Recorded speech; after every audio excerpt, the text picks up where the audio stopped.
think this year could be a very interesting year for us because now some of those young guys are starting to become juniors and sophomores, and that adds to our senior list, so we think we could be very competitive.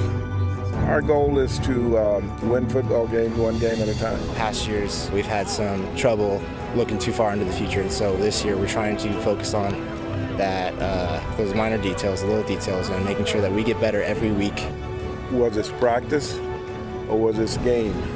Just play in the moment and do things right. And if you do enough of those things the right way and you grade out in the 90% categories, then you got a chance to win the game when you line up. I think there's a buzz, there's a belief around the team. We know that all our goals are in front of us and we've put in the work to achieve them. So I just feel like the overall mood of the team this year it's a winning mood, it's a winning culture. We play each one of those games with the serious intent to win those games. We think we are capable of beating those teams we play. This is as good a football as you're going to find in terms of entertainment, in terms of excitement that you can watch. I'm telling you, when you come and watch a Chapman football game, you'll be sold in terms of fan support, in terms of all the excitement that you could have it here at Chapman. Just come ready to see us grinding it out on defense and the big plays on offense. We got a great group of guys, and I think we can do something really unique and special this year.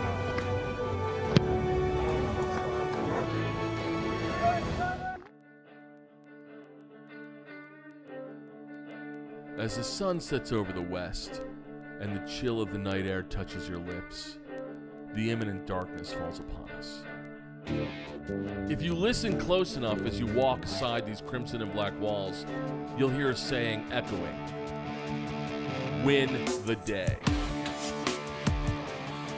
The hard work, blood, sweat, and tears that have been shed over months of preparation all lead to this: the opportunity to get a W.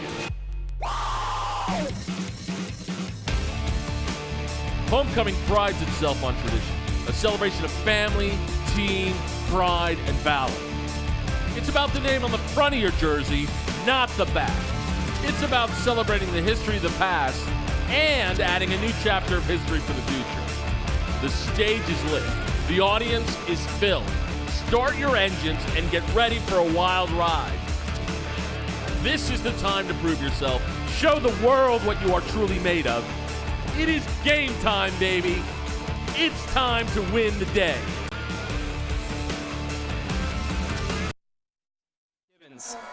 Hello and welcome to Ernie Chapman Stadium in Wilson Field, home of the Chapman Panthers, and it's homecoming as the Chapman Panthers get ready to take on the Whittier Poets in a SCIAC football matchup.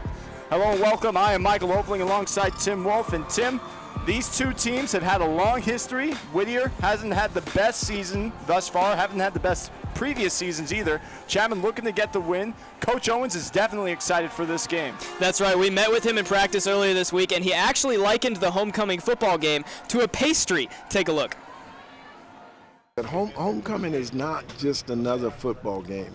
You know, there are homecoming games all across this country, and people are walking back on college campus who haven't been on college campus in 30 years and 40 years, and they get a chance to come back and bring their kids, and some guys come back from the year before. But, there's excitement and something different and special for everyone that walks on campus during a homecoming event. I mean, you could just make the perfect cake, and that's what, a great university that has the activities that we have going on at our place, but then the icing on the cake is that football game tonight. Now I kind of want some chocolate cake. Don't you, Tim? Aren't you feeling it? No, I'm on a strict diet right now. Got to keep the figure. It's a crying shame. Either way, Chapman has gotten off to a pretty good start to the season. Great win against Pomona Pitcher. You were actually there. But if they want to beat this tough Whittier Poets team, underrated Whittier Poets team, what do they got to do? Well, there's a few things that the Chapman Panthers need to do to come away with a win in this game and get SCIAC continuing that SCIAC record and get to 2-0. The first thing they need to do is they need to take advantage of Whittier's run defense. They're allowing 213 yards on the ground this year, and Chapman rushes for 119 yards per game, and that is going to be something they're going to look to take advantage of. And the second thing they need to do is they need to let Ricky Bautista loose. He's completing 66% of his passes this year for 239 yards per game. Last week on the final scoring drive versus Pomona Pitzer, he was 5 for 8 with one of those incompletions being drawing a pass interference that set up a game-winning touchdown. They need to take that momentum into this week and let him take that offense to a new level. And the third thing they need to do is that they need to contain Miguel Avina. Whittier's sophomore quarterback has 3 passing touchdowns and 4 rushing touchdowns this year. He's their leading scorer and driving force of their offense, and the Chapman defense is looking to keep him bottled up. Yeah, you mentioned Miguel Avina. He's very dangerous and very difficult to game plan against, and I believe he's one of your players to watch as well. Yeah, that's right. Over on the Whittier side for players to watch, first off, we have Bryson Sanders, Avina's #1 receiver with 17 catches this year. He's getting 94 yards per game and 2 touchdowns so far on this season. He's going to be a player that the Chapman defense is going to be looking to keep contained. And secondly, Miguel Avina, we already spoke on him a little bit. 3 passing touchdowns, 4 rushing touchdowns. He's the leading scorer, very athletic, explosive player. The Chapman defense going to look to stop him from being able to make an impact in this game. And over on the Chapman sideline, first off, Ricky Bautista, awesome senior quarterback for Chapman, transfer student last year. This year he's much more ingrained in the offense. He's already got 5 passing touchdowns. He's completing a high rate of passes, and he's got 239 yards per game. If he can get off to a good start tonight, they'll be in good shape. And lastly, David Carter is a great linebacker for Chapman. He's a transfer student this year. This is his first year with the team, and he's already leading them in solo tackles. He's got 16 total tackles, and he is an athletic player that gives their defense a lot of scheme diversity and allows them to do a lot of things. So he's going to be someone to watch out for as well. Yeah, definitely. He and Kurt Calameni on that inside linebacker spot. They are strong, and they can definitely put a stop to any inside run game. That's Something right. you didn't mention against Whittier's poor run defense is Joe Muti, one of the keys and a cog to this Chapman offense. But didn't you spend some time with him earlier this week? Yeah, I did. We had Joe Muti for Chapman News' Athlete of the Week this week. I got to play a fun game with him down in Newport Beach. Let's take a look. Thanks, Tim. You look pretty good today. I'm here with starting running back for the Chapman Panthers football team, Joe Muti. He likes surfing, I like surfing, he likes football, I like football. We thought we'd combine the two and play a little game. We each get 3 tries to catch a football on this fat foamy right here that we brought out with us. It's pretty low tide, so obviously it's going to be pending a good wave. Once you get up, that's our key to throw. We'll be throwing to each other, and we'll see how this works out. Woo!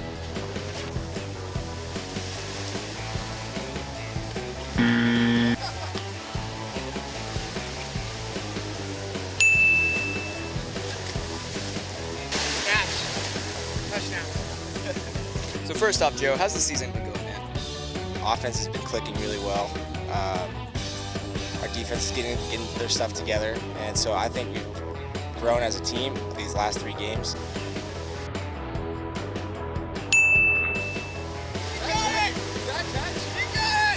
It's 2 out of 3.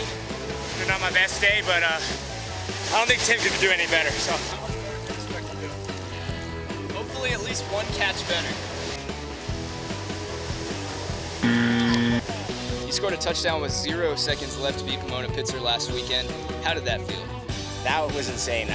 I've never been in that kind of situation before. Shout out to my offensive line. They did an awesome job on that play. It was literally just who wants it more.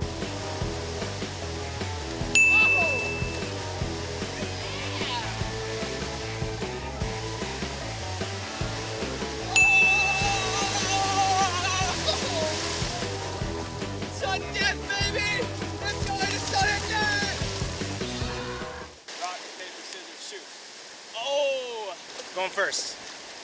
Always receiving the ball. Offense first, baby.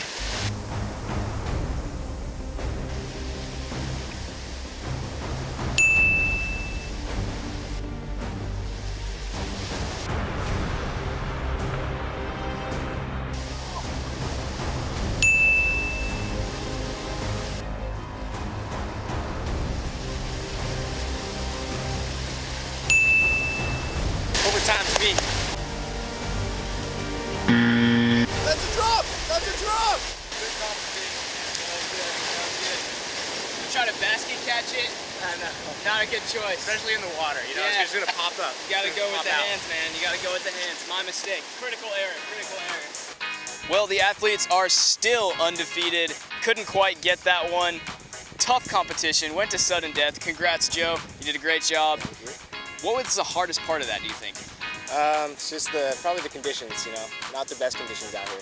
Yeah, that's pretty true. Thanks so much for watching Athlete of the Week. Tune in next week. I'm Tim Wolf. Back to you, Tim, you handsome devil. You know, Tim, you're pretty handsome, but I think I look pretty good in this suit too. I don't know. I think that wetsuit suited me pretty well, Michael. Well, nothing suits me like a suit. Why don't we send it on down to the third member of our team, Justin Thompson, who has more on how Joe Muti has evolved in this Chapman offense. Justin? Thanks, guys. Well, you mentioned Joe Muti, who's going to be the lead back for this Chapman team, facing a defense who is giving up over 200 yards a game on the ground. Well, that spells good news for Muti, who has nearly 300 yards after 3 games, as well as Marcellus Hunter, who has 80 yards on half as many carries. Unless the Whittier defense proves that they can stop the run, expect to see a lot from these Panther running backs on this sold-out homecoming game. Back to you guys. Thank you, Justin. That's definitely something we'll look forward to. The Chapman offense looking to get things done against Whittier. When we come back, it's homecoming. Chapman versus Whittier. Stay tuned. So Chapman 1-0 on the season. Whittier 0-1. You were actually at Chapman's game last week at Pomona Pitzer. I heard that was thrilling. That was an absolutely thrilling game. I was there doing color commentary for Chapman Sports Broadcast Radio, and it was just crazy. Ricky Bautista brought him down the field, and Joe Muti scored the winning touchdown. I think we're actually going to have a moment of silence here now at Ernie Chapman Stadium.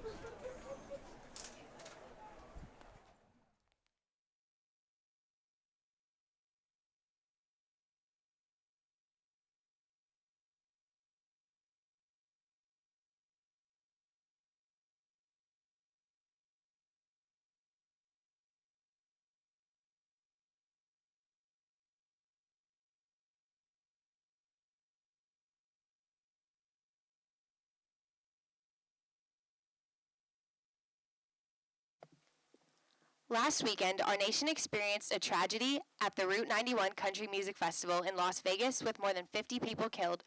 A member of the Chapman family was one of the hundreds who was shot and is thankfully now recovering after a successful surgery. This tragedy has touched many in the Chapman family and all across Southern California. We ask that you please join us in a moment of silence for the victims, their families and friends, and all of the Americans affected by the violence.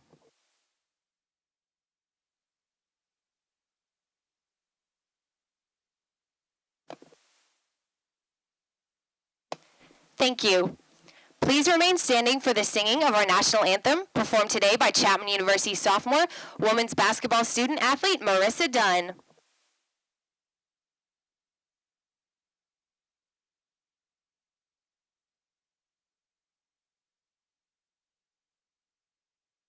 Oh, say, can you see by the dawn's early light what so proudly we hailed at the twilight's last gleaming, whose broad stripes and bright stars through the perilous fight o'er the ramparts we watched were so gallantly streaming. And the rockets regular, the balls bursting in air, gave proof through the night that our flag was still there. Oh, say does that star-spangled banner yet wave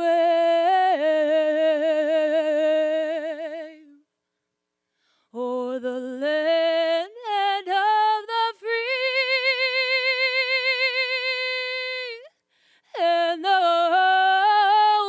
home of the brave?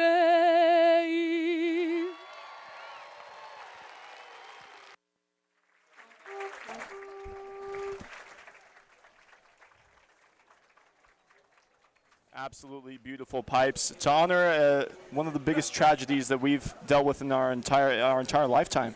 Yeah, I was actually just saw a couple of the tweets that were coming out about the shooting, and it was devastating. And you definitely know that the Chapman University has a lot of students from that area, and we send our thoughts and prayers out to everybody who was involved in that. And we definitely send our thoughts and prayers out to the few Chapman students who were there as well. As for now, the captains are about to take the field for the ceremonial coin toss to figure out who's going to get this. And you have to imagine with what Joe Muti said in your package, they're going to try to go offense first. It's going to be interesting to see what they do this week, Michael. When I was talking to Coach Owens in practice, he said that we were going to be seeing a lot of balls flying around in the air. That's going to be interesting to see. They don't usually throw the ball as much, but Chapman may be going pass heavy tonight. Well, perhaps he was listening to our broadcast then and saw your key number 2. Let Bautista throw. So as the referees head out there, we set foot. 2017 homecoming. And here come the Panthers as we speak.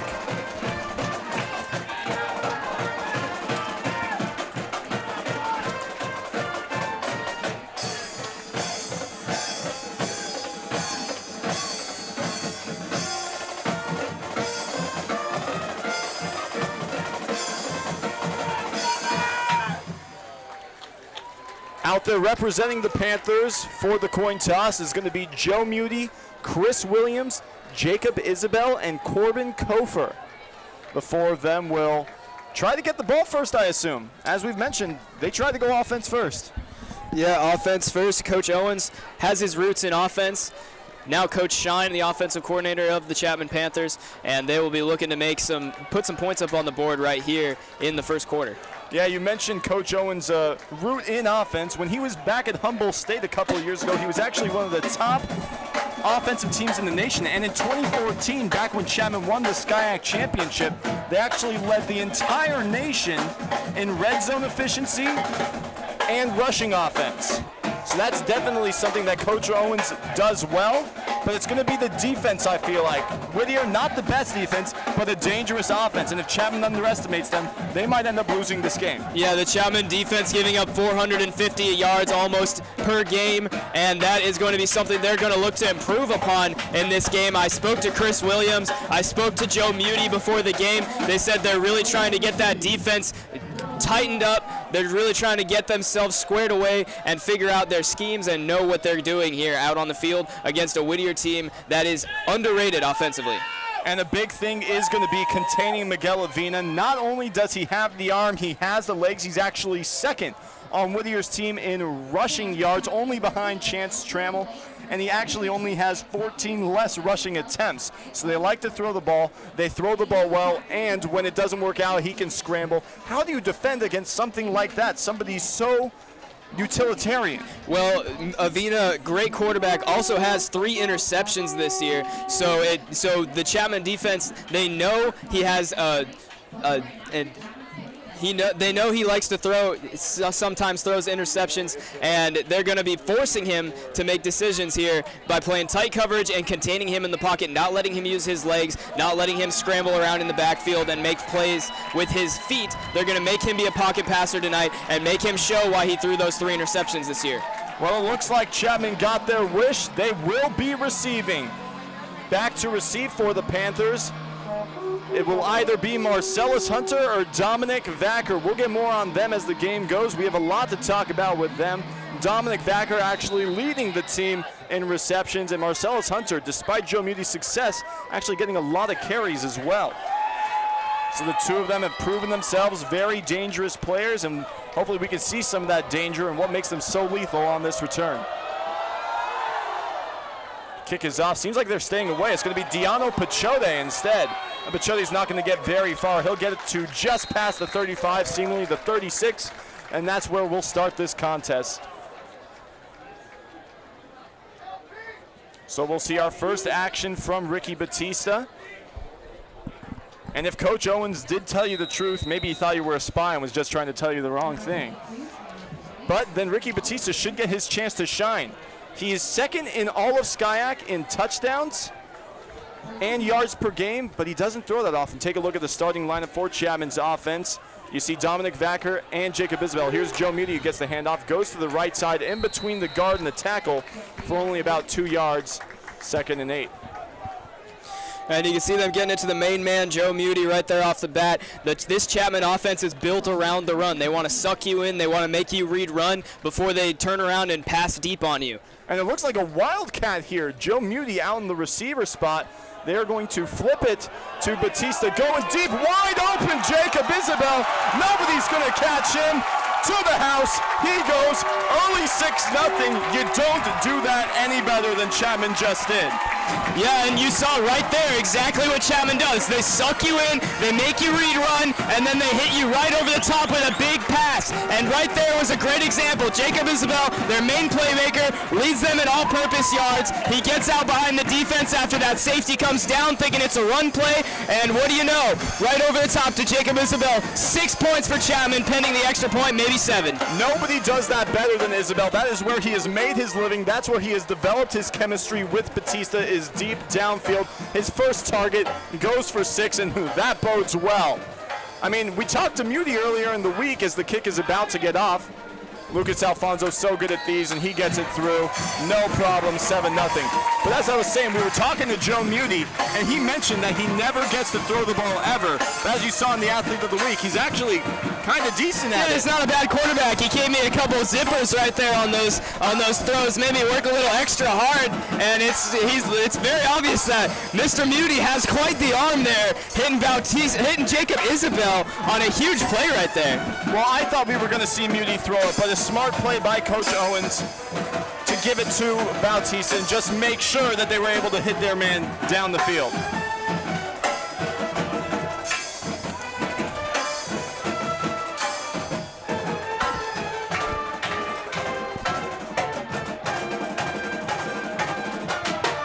So 41 seconds. That's all it took for Chapman to take the lead. They were very, very aggressive. A deep shot on 2nd and 8. Normally a 2nd and short you want to go long, but they flipped the script there. The kick from Alfonso. Back to return, a little bit of miscommunication and taking it out at about his own 1. But he's got some shifty moves and has some space. A nice return from Nathan Godino, the junior running back from Mount Ida College. He's actually from Whittier. So he's a local man and got some good yards there and pretty good field position despite the poor receiving area. Number 22, Nathan Godino, returns the ball. So now the Whittier offense will head out, hoping to do what Chapman's offense did. Miguel Avina in a 2 running back set, one to his left, one to his right. 3 receivers, and they send the running back in motion, and they hand it off. Taking it now and getting it a pretty nice gain. It's going to be 2nd and 3. And another big play there against the Chapman defense. They have been giving up quite a few of those this year, 151 yards on the ground this year that they are allowing. They're going to be, hopefully, for their sake, trying to button that run defense up in this game against Whittier. Chance Trammell on the carry there, and he got 6 yards, it seemed like, 2nd and 4. Leads the team in carries with 57, but don't underestimate Avina and his speed as well. Now with a 4 receiver set, he's going to hand it off once again, a read option there, and he's only going to get 2, and that's going to set up 3rd and short.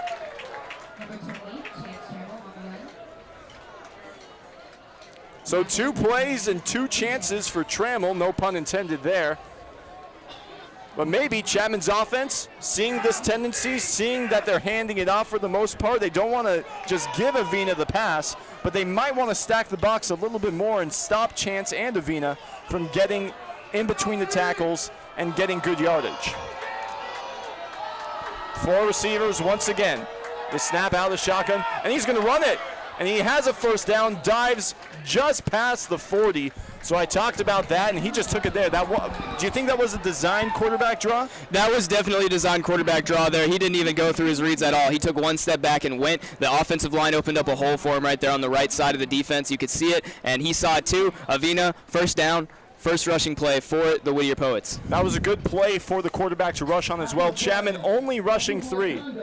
Number 99, 15-yard penalty, first down. That is his first unsportsmanlike conduct foul of the contest. So an unsportsmanlike conduct penalty against Austin Pica, our residential Rice expert, and pretty good football player as well. Yeah, Pica actually back here in his first game back since he sat out a game against Pomona Pitzer with a shoulder injury, and looking like he was maybe a little bit too emotional about his senior homecoming there, making a mistake there on defense. Can't let your emotions get the better of you. He's back in there and getting ready to rush once again. The snap goes to Avina. They're just going to swing it out to the right. Got one man to beat, but a nice tackle there. Great effort by Merrick Spooner-LaDuff. Spooner-LaDuff, actually one of the best quarterbacks in all of the SCIAC, near the top of the SCIAC in terms of passes broken up, and right there a nice open field tackle on what could have possibly been a big gain. Yeah, the Chapman defense biting there on the screenplay. The defensive line and the defensive ends there crashing hard on an easy shot at the quarterback. And thankfully for them, Spooner-LaDuff was there to bring down the receiver who had wide open running space. That was the first reception for Brian Phelan. Right now he's lined up right next to Sanders. Chapman rushing forward. The throw goes to the left, and he finds an open man, but he's surrounded by 3 Panthers, and you're not going to get anywhere when you're surrounded by 3 Panthers in the jungle. Still a solid gain, and it's going to be a new set of downs for the Poets. Yeah, and you saw right there taking advantage of that Chapman zone defense that they play. They like to play backed off. They like to make it so that you can't get those big plays on you. They want to make you take long drives to get down the field, tire you out, so that on offense they can continue to tire you out with running the football. But right there, you saw Avina taking advantage of that soft zone and hitting his receiver right there in the seam. Yeah, something Whittier lacks is a big play guy, but they are very methodical and they are very good, at least the receivers are, at getting into open spaces. You do not want to run a zone defense very often against them. Intercepted! Merrick Spooner-LaDuff! So he had the nice tackle and now gets the interception on an errant throw. I believe that was intended for Brian Phelan, and maybe some miscommunication there because that seemed like it was going to nobody. Yeah, that was a little bit of an overthrow there by Avina. Got a little excited. The Chapman defense in a little bit of a different set there with their safeties, and the Whittier offense actually just ran the same play that they got that last first down on, and the Chapman defense wasn't having any of it. Well, the saying is, if it ain't broke, don't fix it, but I think it broke on that last play. I would say so. 5 receiver set. It's a swing pass to Muti. He has some blockers, and he gets some good yardage, appearing to get just past the 25, 2nd and 4. And that's something that you'll see Chapman do a lot there. And let's take a look at this interception. Just a big overthrow there of his receiver, number 11 there. That was number 11, Brian Phelan, and just a big overthrow there by Avina. Another play here, Joe Muti out to the right, has one man to beat, and just tried to truck him there and seemingly lost his footing a little bit. A good stop by Michael Pernick, but a new set of downs for Chapman. On that interception, Spooner-LaDuff actually exceeded his previous career best. He's got 3 now on the season. His previous 2 years at Santa Monica College, he had 2 interceptions each. So once again, Bautista back to throw. Right in the middle there. They get 5 yards. They cut it in half, 2nd down. And you see a nice little drive starter play right there, getting Bautista comfortable. The receiver runs just a short curl route, finds a soft spot in the zone, sits down. Great read there by the receiver to make that play easy, make an easy throw for Ricky Bautista. Mark Pacharek with the reception there. Bautista still out of the gun. A handoff to Muti. He has some space, he has a first down, and he has room. Muti has some space and gets brought down from behind. He had one man to beat, and he slowed him down just enough in order for Nicholas Markarian to make the tackle. And that's where we see the effectiveness of Joe Muti, his agility and his elusiveness and his ability to get around potential tacklers. Yeah, Joe Muti right there just taking advantage of the counter play off of Ricky Bautista's fake read option. That was great running there by Joe Muti. Play action there, he has it. He finds his man, Dominic Vacker. Great block! But that's going to be a penalty.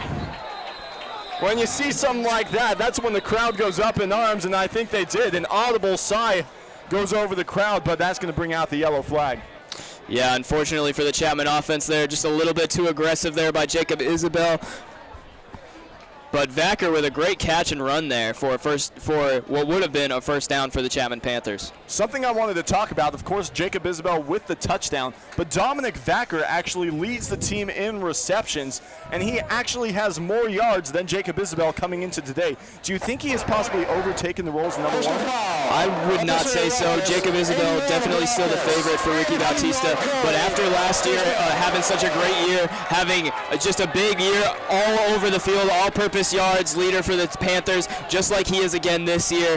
He was keyed in by defensive coordinators on the other teams in the SCIAC. They're now noticing that Jacob Isabel is the guy that they need to double cover, and Dominic Vacker is getting the good end of that deal. Well, Bautista, it's going to be a long chance now. Right in the middle, Patrick once again, another sort of spacing play there, and that's a good chunk of yards, 10. Yeah, that was actually the exact same play that Patrick got his first reception on, sitting down right there, finding the soft spot between the two defenders and making an easy throw for Ricky Bautista. And that was a great play there off of a 1st and long just to make it second and manageable. Whittier opting to play man up 2 deep. Looking down the field at the sideline, he finds his man, but he's not going to go anywhere. A gain of about 6. And it's going to be 3rd and very short. That was Kevin Amendzadeh with his first reception of the contest. Amendzadeh with a huge one-handed touchdown catch last game against Pomona-Pitzer, actually, when I was there for that great comeback win by the Panthers, looking to make another impact here and build off of that reception in the Pomona-Pitzer game. Well, that might be a reason why Chapman's offense has been so effective through the first couple of games. Here's a handoff to Marcellus Hunter getting his first carry. So Joe Muti gets a little break, and they'll get the first down. And let's take a look at that last play actually right there to Amendzadeh. Ricky Bautista going through his reads, decides on Amendzadeh right there, and Amendzadeh taken down by multiple Whittier defenders as Chapman is able to move forward for the first down. It was a good tackle by Darius Anthony. And now in a jumbo package, it seems like.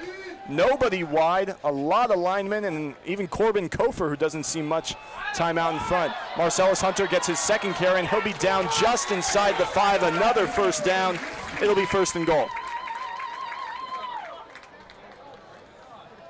So a little bit of a committee we've seen thus far. Joe Muti with a huge run, but Marcellus Hunter with 2 huge first downs back-to-back. Yeah, the Chapman Panthers like to rotate in multiple running backs. They like to give it to Marcellus Hunter, they like to give it to Joe Muti, and they also like to give it to their big man, Deanna Pachotti. But don't be confused. Of an offense that rushes for 119 yards per game, Joe Muti is getting 96 of those this year. Well, in the red zone once again, Marcellus Hunter, and he's in for 6. So Chapman, an early 2-touchdown lead, and I guess Marcellus Hunter might be the red zone guy. Yeah, Marcellus Hunter gets quite a few carries there inside the 20-yard line. Joe Muti also definitely tired out after a couple of big runs there early on in the drive. You don't want to give it to a guy down there when you have to push so hard to get across that chalk. You don't want to give it to a guy who's got tired legs. So Marcellus Hunter comes in, gives Joe Muti a break, and is able to punch it in for 6. Lucas Alfonso's kick is up, and it is right through like he's done 100 times before. Muti got in on that play at least. Let's take a look at that replay now. Marcellus Hunter just punching it in after a huge surge from the Chapman offensive line, and he wanted that more than anybody else on the other side of the ball. Marcellus Hunter for 6. That was an absolutely great pancake block by a couple of the offensive linemen. It seemed like Jalen Durrell got in on that. Now, I may be mistaken, but it seemed like there were multiple Whittier defenders on the ground, and when they're on the ground, it's pretty easy to get around them. Yeah, that's something that the offense is going to do down there on the goal line. The offensive linemen can actually cut block the defense, get them on the ground, and open up maybe somewhere some room for the running back to actually dive over into the end zone. Well, he only got in by a couple inches, but that's all that matters, I guess. They say football is a game of inches, and you saw it right there on Marcellus Hunter's touchdown. So second time that Chapman will kick off, and they are up 14-0. And we are just past the halfway mark of this first quarter. The kick is up, and back to receive it in his own end zone. He's not even going to touch it. Lucas Alfonso, that strong leg, he could probably squat close to 1,000. I wouldn't say quite that, but maybe Austin Pica and him together can squat 1,000 pounds. Hey, I know somebody on our CSBN crew who's talked to me about squatting 900, so I don't know. Well, now coming out on the field is the Whittier offense. And Avina going to be looking to avoid having another turnover here. Watch for the coaches to give him some nice, quick, easy reads and possibly lean on the run game here in this drive following that turnover. So under center, we don't see that very often in many college offenses. Not a lot of time, and the sack. First sack of the game for either team. A great rush by none other than David Carter, your player to watch. Yeah, David Carter able to come off the edge there. He's also plays middle linebacker sometimes for the Panthers. His athleticism you can see here as he comes around the end. The right tackle has no chance against him, actually. Didn't even get touched, and he didn't even fall for the play action there either. David Carter in for a big play for the Panthers. Yeah, nobody fell for that. Dylan Keefe was the first one to get there, but Avina looking like a Vino slipping through the defense there a little bit, and he's not going to go anywhere there. That's Chance Trammell trying to get the offense going, and it's a fumble in the dog pile. We're not sure who has it. Chapman saying they got it. David Carter comes away from the pile with the ball. So they're going to say the runner was down, but either way, Trammell did not get very many yards, and that's going to be third and a country mile. Yeah, here on this play, watch for the Whittier Poets to possibly opt for a short play that maybe has big upside, something like a screen or something like that. But they're not going to want Avina to make that big mistake again like he did down there. And we'll see whether the coaches trust him or not here on this third and long. 4 receiver set. Looking to his left, moves right, has his read on the out route, over the top, and once again, Spooner LaDuff looking buff with his second interception of the game, second interception in as many drives. And you saw right there that the coaches trust their man Avina to make that play with a young sophomore quarterback. You have to tell him that he's your man. You have to tell him that he can do this. And his receiver actually opened there. Well-designed play here. Watch here on the replay. Avina just overthrows his guy here, who's wide open on the out route. And LaDuff is wide, just able to catch that interception like a punt. Second time that Avina has targeted Brian Phelan, and both times Spooner LaDuff comes away with it. Finding somebody downfield, looking at the back of the end zone. Isabel, once again, just found his way in between the corner and the safety. That's what we call the sweet spot, and there's nothing sweeter than a 3-touchdown lead before we get to 5 minutes left in the first.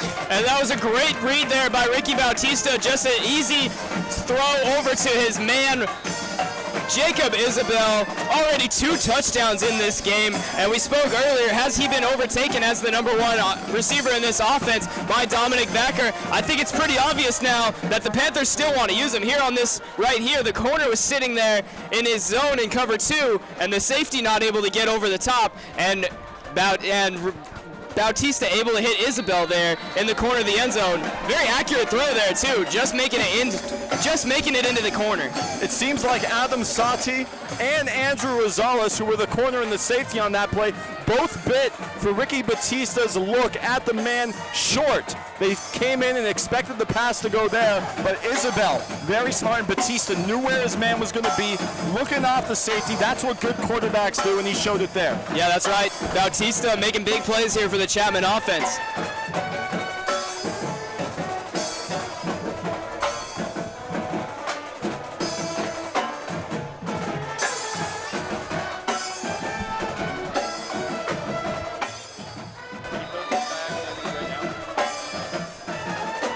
Kickoff is about to be underway, and Whittier has seen way too much of Lucas Alfonso thus far, but hey, we're not trying to be biased, but we'll take that. Back to receive it once again are the Poets.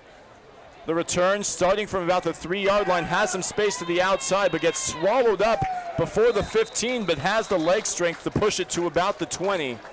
So they'll have some space before their end zone, but you got to imagine Avina's got to be a little bit shooken up after 2 interceptions. Yeah, we'll see how much maturity this young quarterback has coming into his 3rd drive, having the first 2 drives end in interceptions off of overthrown balls from him.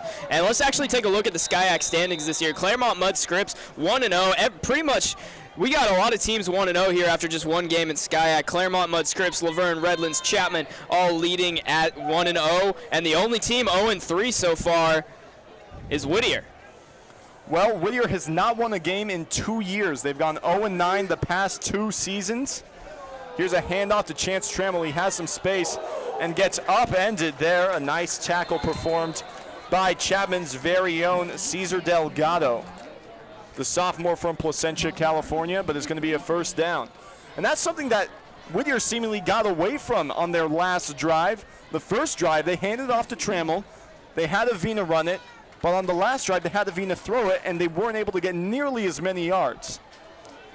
4 receivers set, as they've done most of this night. Rushing for is Chapman. Trammell gets it once again, juking in and out, 4-stepping, looking like Steph Curry with all the hops, and eventually making his way for a 12-yard gain and the first down. And let's take a look at the replay of the play before this one, actually. Just a nice hole opened up there for the running back. He gets upended there by Cesar Delgado, but not before he's able to pick up a first down. And you saw there on that replay, the speed of Avina does actually make Chapman respect the play action and the read option. Austin Pica had a chance to get Trammell, but thought just in case Avina keeps it, I got to be on him. He's going to throw it here, trying to scramble. He's not going to go anywhere. The leg was wrapped up, and on the tackle there, Jonathan Bunnell, the defensive end. 2nd sack of the game. It'll be 2nd and 16. Chapman up by 21, and we're not even through the first. Yeah, Chapman here having a fast start, and definitely part of that fast start has been because of their defense. Well, you have to imagine that they're definitely getting a lot of momentum. 2 interceptions, and that's not even including the fumble that Whittier recovered. Excuse me, that was not a fumble, actually. It was down, but very close to a fumble. So it just goes to show, it's homecoming. Chapman's got to be fired up, and they look the part thus far. They're fired up. They're looking for turnovers, and they've executed so far. Anytime they get an opportunity, they've taken it, and these defensive backs for Chapman are happy tonight as Avina has overthrown a receiver for an interception twice. You know what? Spooner LaDuff, tied for 2nd in the SCIAC in interceptions coming into today, has 2 today, and still he's only 2nd. Before today's game, there was 5 by one of the Redlands defensive backs. So maybe he can get another 2, and that'd be great. So what was 3rd and long is now 3rd and impossible, seemingly, for Whittier's offense. Now, don't sleep too much on the Whittier offense. Avina, a very athletic quarterback, he's going to make plays with his legs. If he's able to scramble out of this pocket, he can extend the play, he can find a guy deep, and we've seen he's not incapable of throwing the deep ball. Sometimes he throws it even a little bit too deep. So he can make a throw here on 3rd and very long. As Chapman's defense has done all season long, cover 1. The only safety back is Chris Williams. Watching the ice, he's looking deep to the left, and he overthrows Brian Phelan once again. He's gone to him 3 times, and it's resulted in an incompletion and 2 interceptions. And Avina getting a little overexcited here in the pocket. Anytime he sees an open man, it's almost like he's overthinking his throwing motion a little bit too much, overthrowing his guys on open plays. So the punt team is out there for the first time. Back to receive. It's going to be Jake Newman who has it, the running back. Finds some space but gets swallowed up by 3 Poets. First man down there was Darius Anthony, the freshman linebacker. And Chapman's offense will take over once again. How big would it be for them to go up by 4 scores before the first half? I'm not Abraham Lincoln, but even I know that 4 scores is a big number. Yeah, 4 scores for the Chapman offense here. That would be something uncharacteristic of them here in the first half. They actually have only been averaging a low amount of points this year so far. 29.7, not too shabby, but they would be approaching that number here in just the first half alone. Well, only 2 receivers, 2 tight ends, and Joe Muti to his left, looking to pass and trying to find somebody up the middle on the drag route. He will find his tight end, and that's going to be a big gain and a first down. Actually, that's going to be just short of a first down. I thought he extended the ball a little bit there, but instead it's going to be 2nd and inches. And here's the replay coming on the drag route from the tight end position. That is Ben Bruce, the 6'3" junior, and he's making his size known there. And unfortunately, it looks like he might have jumped after having that big play.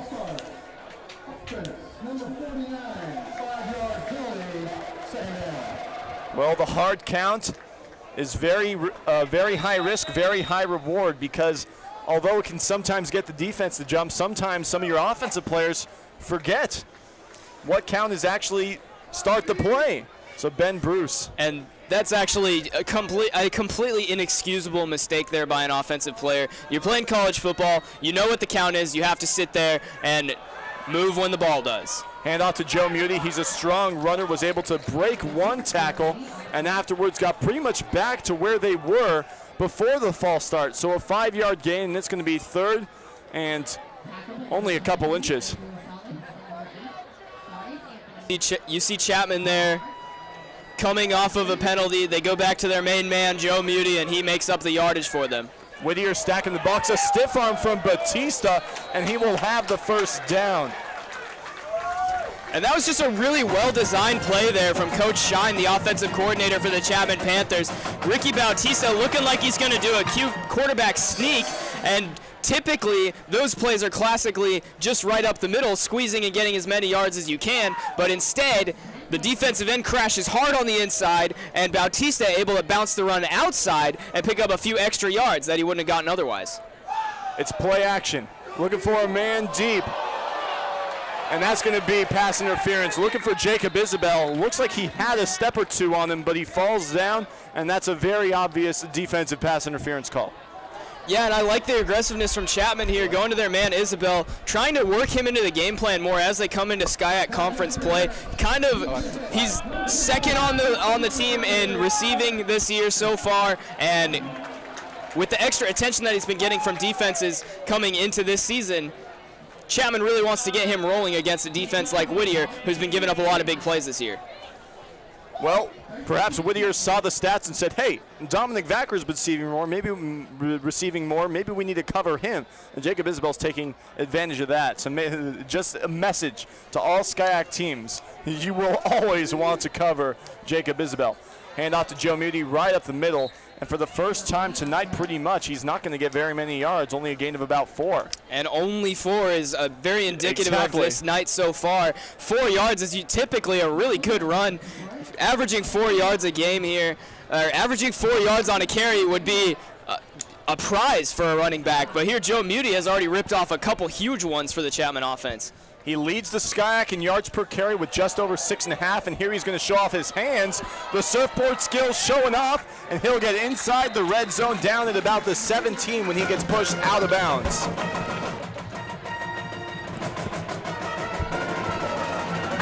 And that play, just a classic swing route there. And that is another way that the Chapman Panthers like to get the ball to their running backs on swing routes out of the backfield. Swing routes are a really good option for an offense like this that runs the ball so much. They want to continue to run the ball, and even when they're throwing it, they use plays like that start behind the line to get the ball to their running backs through the air. Once again, it's Marcellus Hunter in the red zone. He's going to get about 3 before he gets taken down just before the 10-yard line. Justin Thompson has an update from the sideline. Let's send it down to him. Hey guys, well, just a great start to the game for Chapman. I don't think they could have drawn up a better first quarter. You saw the great senior-to-senior connection with Ricky Bautista and Jacob Isabel, all set up by that strong run game that we talked about pregame. Joe Muti getting some nice runs in there, and then Marcellus Hunter with that nice red zone touchdown there at the end. The defense has also looked very good for the Panthers with the interceptions, and let me tell you, the Whittier quarterback does not have much time to throw back there. Really great showing from the Panthers. Let's hope they can keep it up. Back to you guys.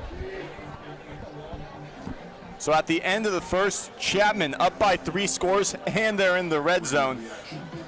The connection between Isabel and Bautista, I think it's back.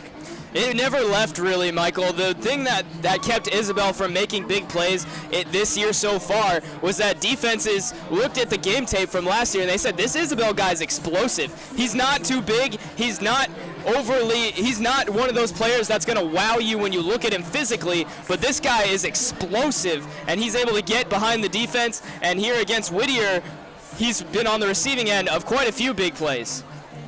So we are going to take a short break on the Chapman Sports Broadcast Network. Chapman in the red zone. Stay tuned.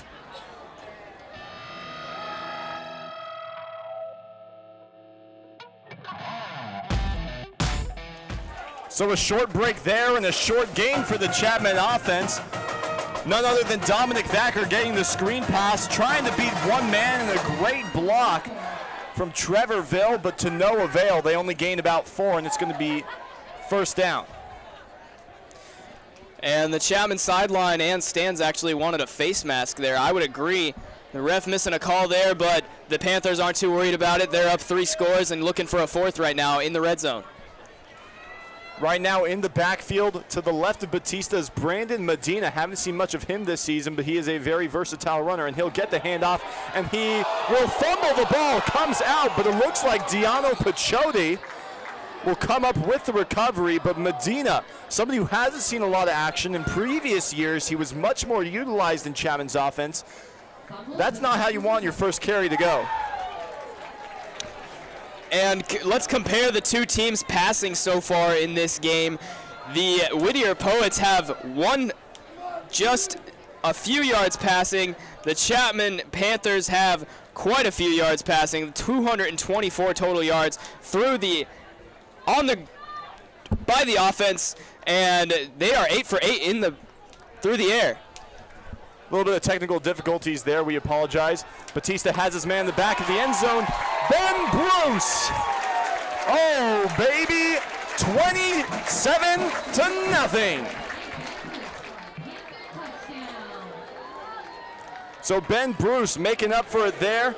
Number 49 caused a false start earlier on in the drive. Fortunately, Chapman was able to pick up the first down, and right there in the red zone. That's why tight ends are so feared when you get inside the 20. Yeah, they're able to box out with that huge size. One of the big things that tight ends do here in the red zone is they play really well in that tight space with their big bodies, almost like a basketball game, how you want to pass it down to your center so he can get an easy layup over a guy that's smaller than him. Same concept here when you pass to the tight end in the end zone, and the tight end making a really big impact here in the red zone for the Chapman Panthers. Well, for the second straight drive, we did not see any of Joe Muti in the red zone. We saw some Brandon Medina, we saw some Marcellus Hunter, even Diano Pachotti recovered a fumble, and in the end, they get it through the air. So Muti will be the holder for this extra point, but Lucas Alfonso, so calm, so cool, of course he's gonna get this. And we're going to take a look at that play, that scoring play by Ben Bruce, the tight end there for Chapman. Just a great route here by Ben Bruce, getting behind the defense. Bautista reading, throwing across, and Ben Bruce just gets in front of the defender, and Bautista able to throw it out in front of him where he can reach it with those long arms.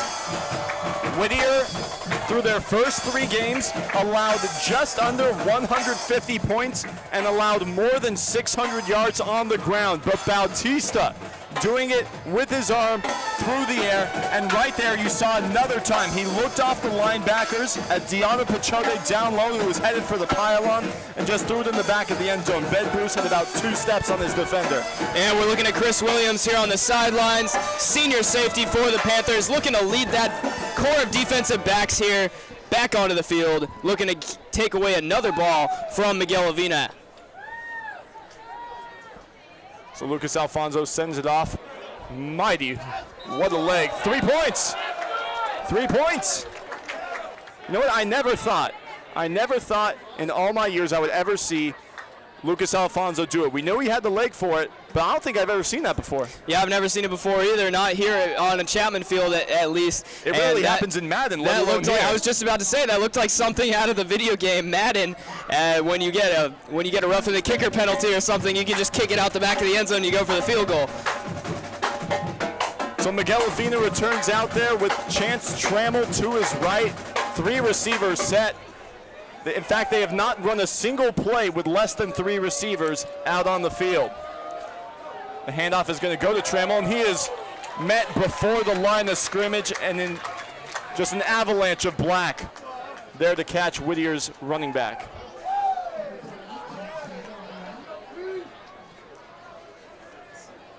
And that was number 95 on the main force right there on the tackle, Andrew Dyken. He's a junior, 6'1", 230 pounds, had a sack last week late in the game against Pomona-Pitzer, and he's continuing to emerge here for the Panthers as a force on their defensive line after not playing the first 2 years he was here. Chapman rushing 4. It's a short pass over to the right side, and receiving that one was Hakeem Williams Jr., normally just a returner. There, the short curl gets a good gain, and it's going to be 3rd and manageable. That's good play calling by Whittier's offensive coordinator. On 2nd down, you never want to go, if it's 2nd and long, you never want to go for the 1st down. Of course, if it's open, you throw it there. But I think the goal of every 2nd and long is to make it 3rd and manageable, and they did that very well. Yeah, you always want to just get yards after a negative play, and that's what the Whittier offense did right there. So a read option they fell for. Miguel Avina getting just past the 1st down marker. And 2 Chapman players bid on that one, expecting Trammell to take it to the left. Avina went right. Classic misdirection. And Whittier took advantage of their play calling there a little bit. Avina hadn't taken a read option so far since the first drive, and he gets one there on 3rd and short, and the Chapman defense wasn't quite ready for it. 4 receivers out wide, Trammell to his left. Chapman has done a great job rushing only 3. They have 2 sacks, and they're going to rush 3 once again. Avina heading out to his right. He has nowhere to go, though, but finds some space. Slip and slide for a gain of about 9. Hard hit on the play, but it looks like everybody's all right. 2nd and 1. And number 26, Ramon Chavez there for the Chapman defense was actually in a quarterback spy, just sitting in the middle of the field. If you watch here on the replay, Avina looking, going through his reads, feels the pressure, and there's Chavez coming up, and he actually misses Avina. Avina makes a miss there. Chavez in that quarterback spy mode. It shows that the Panthers are respecting his ability to run. A hard hit by Kurt Calameni. That's what he does, leading the team in total tackles with 23. Avina back to pass. Looking for somewhere to run. He's not going to go anywhere. He will find some space. Slippery. I've talked about it. Avino. Looking like lotion, getting around there, getting away from tackles. Yeah, that was quite a slippery play there by Avina, making something happen with his legs. The offensive line not doing him any favors. He's got absolutely no time to throw out there, and he just makes it happen with his legs, picking up the 1st down. It just goes to show Chapman's defensive line rushing only 3. They're able to push it back very quickly, and they're able to get to Avina and he has very little time to make any of his reads, let alone throw the ball. Yeah, Chapman, they've been bringing the heat on defense. Those defensive linemen are fired up. They're overpowering that Whittier offensive line and making it just real hard for Miguel Avina to throw the football. And here the Whittier offense, it looks, will probably start looking to run the ball a little bit more. They had great success early in the game, kept the Chapman defense on their heels a little bit. If I was the offensive coordinator right now, I'd be looking to give it back to my running back because my quarterback has no chance to throw the ball right now.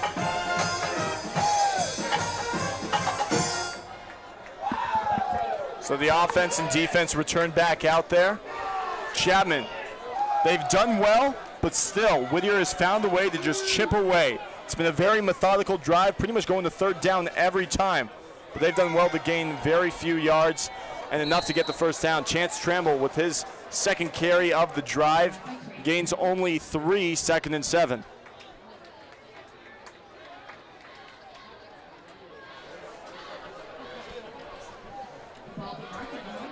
For the most part, Whittier's offense has stayed rather the same throughout all these drives, despite really not a lot of effectiveness. 4 receiver sets, 3 receiver sets, read options, and just simple handoffs. And a lot of curls and short routes as well. We'll look for more of that. Miguel Avina, there's another short curl. He finds his man, Hakeem Williams Jr., his second reception of the game, and pretty much on the same exact play, 3rd and 1. And that's the kind of play that the Chapman defense has been willing to give up all year long. That's their scheme. They're going to let you throw short routes like this, cover the big ones, and just running a smash concept there. The Whittier offense, inside guy runs a corner, outside guy runs a curl, gets right underneath the zone. Easy completion for Miguel Avina. 3rd and 1, look for the quarterback draw or the handoff. I'm expecting a read option here. He's just going to toss it into the middle there. And despite a great effort to try to pop the ball out, he's getting even more yards. Haven't seen much from Bryson Sanders, but right there on the slant, he was able to carry a couple Panthers on his back and gain pretty much double the yardage after contact. Yeah, Sanders showing right there why he's the #1 wide receiver for the Whittier Poets. Just making a great catch there in tight coverage, getting in the inside on the corner, making the catch, and then he drags the defense for extra yards. He was fighting. He was not going to go down without a fight.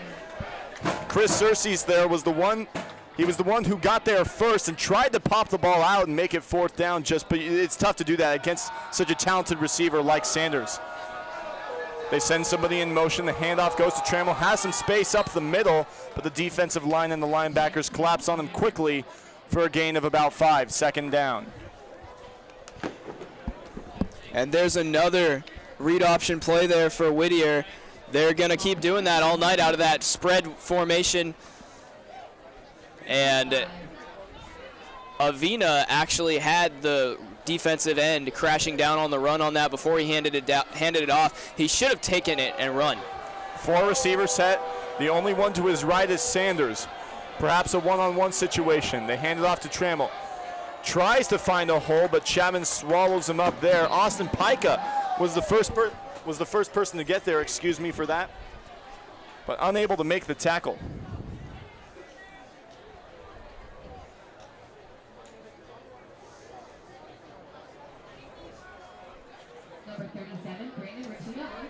So it's going to be 2nd down and 5. Homecoming weekend, very festive weekend. A lot of things going on. One of the things going on, especially something that you and I both love very deeply, is the chili cook-off. And in fact, I believe there are some Chapman alums that have won twice in a row. And before we talk about that, here Miguel Avina in another 4 wide receivers with 1 running back.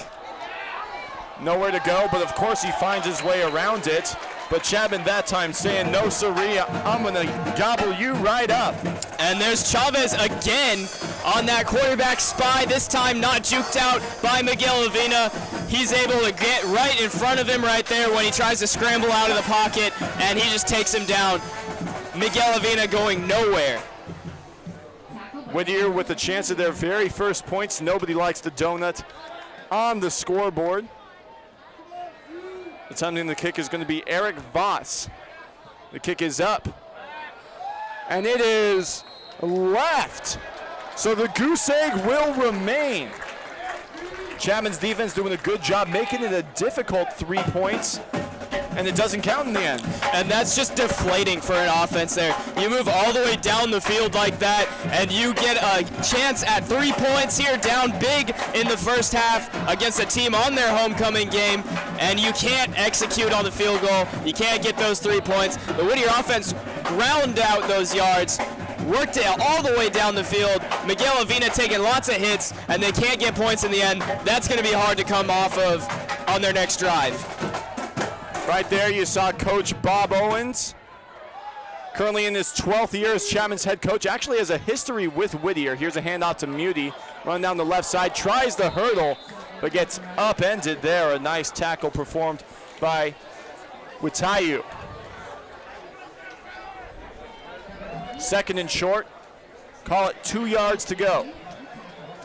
And here on the replay, Muti just gets out behind 2 pulling offensive linemen, and a diving tackle makes him go airborne. Air Muti there, getting a few yards. So 2nd and very short Free play here, looking deep, and he finds his man. The man he's gone to all night, Jacob Isabel. Very smart call by Bautista. Saw that the defensive lineman, the defensive tackle it looked like, jumped offsides, knew he had a free play and just threw it down the middle deep. Yeah, Bautista not having to read things too much on that. He knew that the defense jumped. It's a free play at that point. He looks straight to his number one guy, Isabel. Isabel actually open in the seam on that one, so it wouldn't have mattered whether there was a flag, but big play there for the Panthers. An easy decline for Chapman's offense. Two receivers, both to the right of Bautista. He's going to send Isabel in motion. Play action there. Oh, they faked me out. Isabel still has it. A stiff arm, and he's tiptoeing down the sideline before being pushed out at the 35, and that's just enough for a first down. Yeah, and Isabel showing right there why he is the all-purpose yards leader for the Chapman Panthers. They're able to give it to him through the air on that last play, or on this play on an end-around sweep like he is, and he makes one guy, and then two guys miss here, getting out in front of his blockers after they get to that second level, and he gets a big play there for the Chapman Panthers. Isabel second in all of SCIAC in all-purpose yards. Dangerous returner, dangerous runner, dangerous receiver. Marcellus Hunter, his first carry outside of the red zone, is going to go for no gain. 2nd and 10.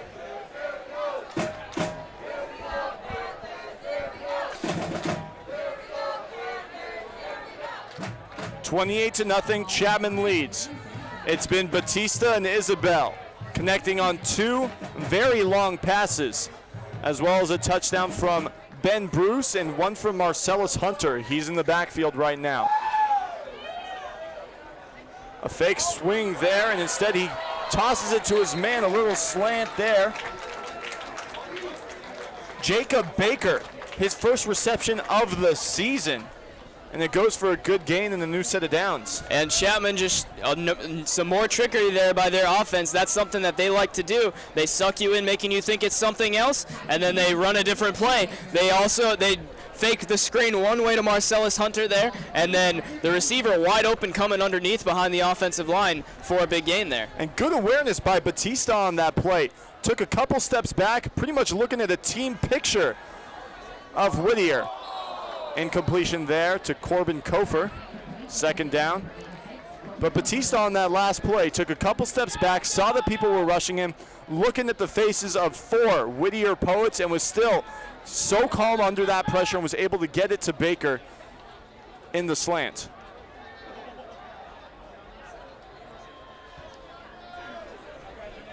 Diana Pachote returns out there. Coming out is Kevin Amendzadeh. And Dominic Vacker will return. So 2 running backs. Pachote to his right, Marcellus Hunter to his left. Vacker in motion. Play action. He's pressured and he is sacked. A nice job there by Edgar Hayes IV, the freshman D lineman from Long Beach. First sack of the game for Whittier, and they need some of those. Chapman has been able to apply pressure all night, and they need to show that they're not just going to let them roll over them. They're still going to apply that pressure and give them a chance at a comeback. And here on the replay, Bautista faking the play action, but the defensive end, that is number 4, Edgar Hayes, just able to get around his block right there and make Bautista cover up that ball and avoid the turnover there and just take the sack. Got right in between Andrew Walker and Ryan Moles. Pass right down the middle, finds Pacharek, a flag on the play.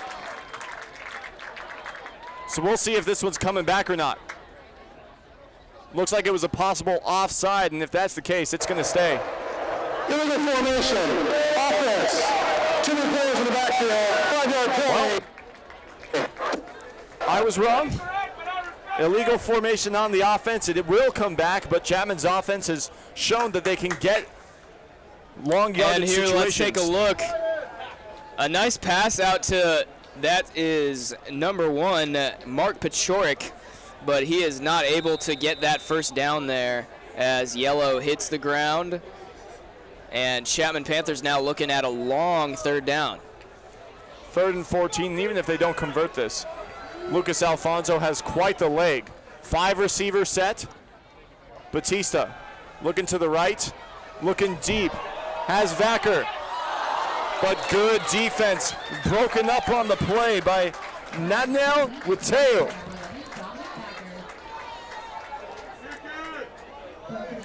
It'll be 4th down. And Whittier making a big play right there. Great defense, getting his arm up between the receiver's hands and keeping him from making a catch there in the end zone. A nice job by Whittier as well. Didn't really look back at the ball, but kept his hands off the receiver, didn't allow a pass interference to keep the drive going, just sort of stuck his hands up where he saw Vacker was trying to catch the ball. That's how you do it, everybody. It looks like they're going to go for it. Not quite sure if Alfonso has a leg, and they're pretty good field position, so might as well. Swing pass out to Muti, and he drops it. And you can see right there the Chapman Panthers kind of in no man's land there. Can't kick a field goal. A punt would most assuredly go out the back of the end zone and will really only make about a 10-yard difference. And they're up 28-0, so they have room to make that decision. And Muti drops that ball there. He didn't drop many balls on the surfboard though when he was playing me. No, I'm sure you wish you saw some of that when you were actually competing against him. I don't think he dropped one, and it was a bad throw. So I guess you went too easy on them, Tim. I guess so. After seeing 3 scores in the first quarter, we've only seen 1, and it was mainly because Chapman was inside the 20 before the quarter even started. So the second has been a lot more defensive-minded.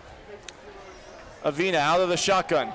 Deep pass down the sideline, overthrows his man. Looking for Moises Gonzalez. And Avina continuing to overthrow his receivers. That's going to be a problem throughout the rest of this game. That's going to be in the back of his mind every time he drops back to throw the ball. And when he sees an open receiver like that, it's going to be sitting right there, that thought. Don't overthrow him, don't overthrow him, don't overthrow him. And it makes it a lot harder to make that throw. It looked a little bit there like he was changing his throwing technique a little bit. If you were watching that, it looked a little funky, maybe thinking that a little bit and thinking I got to soft toss this one a little bit more. 3 receivers, handoff goes to Trammell. It's 2nd down, Patient staying behind his offensive lineman, has some space. The hurdle!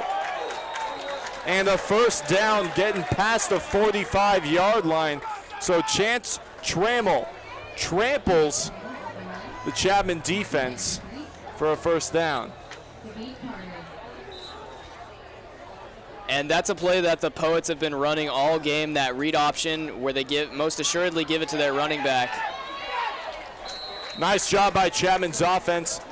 Not sure if that was a sack, pretty much directly at the line of scrimmage. Either way, it's either a sack, and that's good for Chapman's defense, or it lowers Avina's yards per rush a little bit. And here on the replay, you can see Trammell just finding a hole there, making that big hurdle. And Trammell looking like a tram, getting through 2 Chapman defenders, squeezing right in between them. Still not enough for a 1st down, but making it 3rd manageable. Let's call it 3rd and 2. And there's Trammell going right again on that run play. The Whittier Poets attacking that defensive line of the Chapman Panthers on that right side this whole game. The 1st down was at the 46-yard line, and this is going to depend on the spot. Very close to the 1st down. And as we saw in those last couple of plays, Whittier moving at a very high pace. It's play after play after play, not giving Chapman's defense a lot of rest and not giving them an opportunity to really read what the offense is going to do. Yeah, Whittier wanting to use that speed that they have on offense with their quarterback to move the ball down the field. They're down. They don't have a lot of time here with only 1:57 left here in the second quarter. Down 28-0. They got to move the ball quick, and we're actually going to go down to our guy Justin Thompson on the sideline and hear what he has to say. Hey guys, well, it was all smiles and laughs down here on the sidelines until that last drive. Had a couple defenders joke around with me calling the game a nail biter, and then we see Chapman's offense go out for that last drive.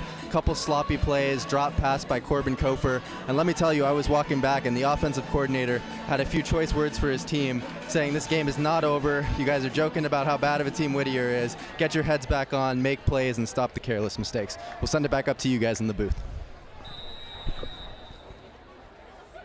So Whittier still with the ball, 4th and very short, and Avina gets stuffed. Just like a Thanksgiving turkey. Not going to get there. They turn it over. And I'm in a festive mood, everybody. And you could call that one a vegan Thanksgiving turkey there. No turkey there for Miguel Avina as he doesn't get a first down. So Chapman's offense will return out there. A minute 53, not a lot of time, but we've seen a couple times Chapman's able to score very quickly with the speed of Isabel, the athleticism of Bautista, and the great ball carrier vision of Joe Muti. Out of the shotgun, looking left and getting it into the middle. Corbin Kofer, who dropped one earlier, a gain of about 8, and the clock's going to keep running.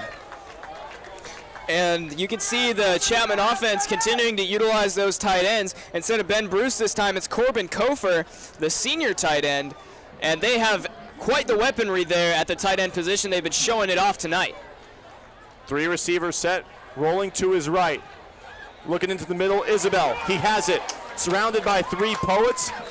And eventually they will make the stop.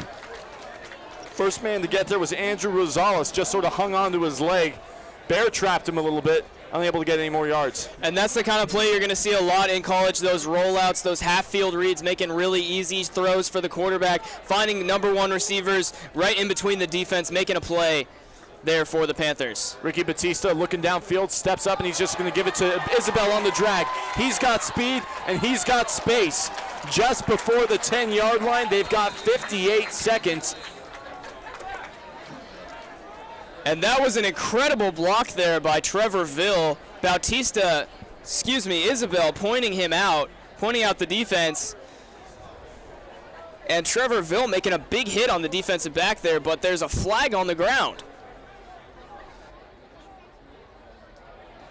We'll wait to see what the call is, but it might be another unnecessary roughness there because that was such a big block and it sort of came out of nowhere from Ville.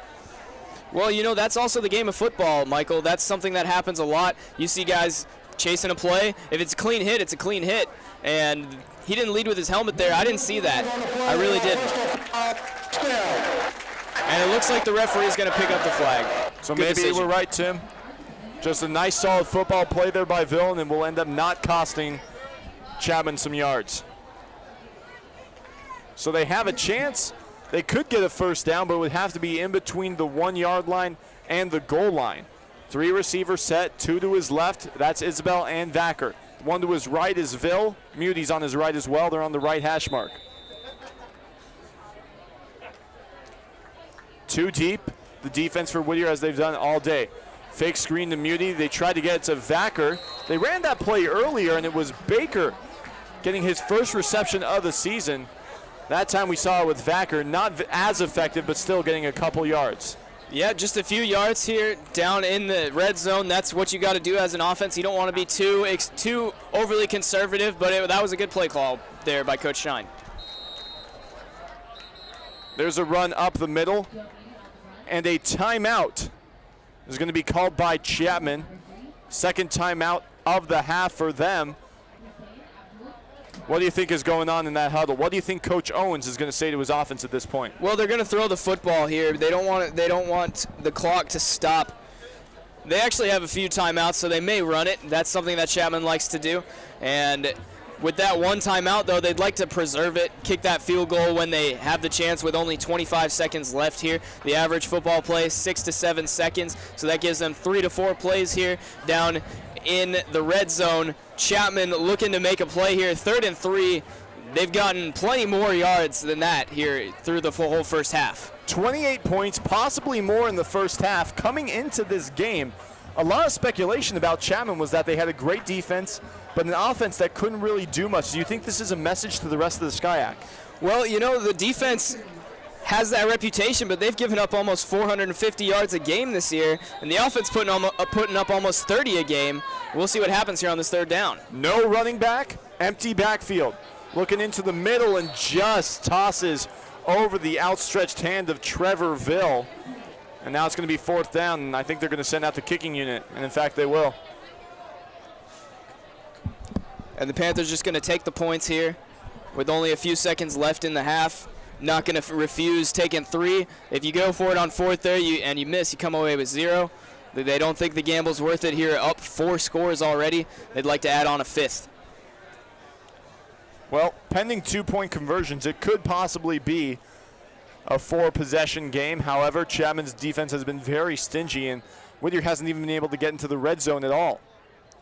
The kick is up by Alfonso, and that's pretty much an extra point. The silver-haired Fox gets another one through, adds to his legacy.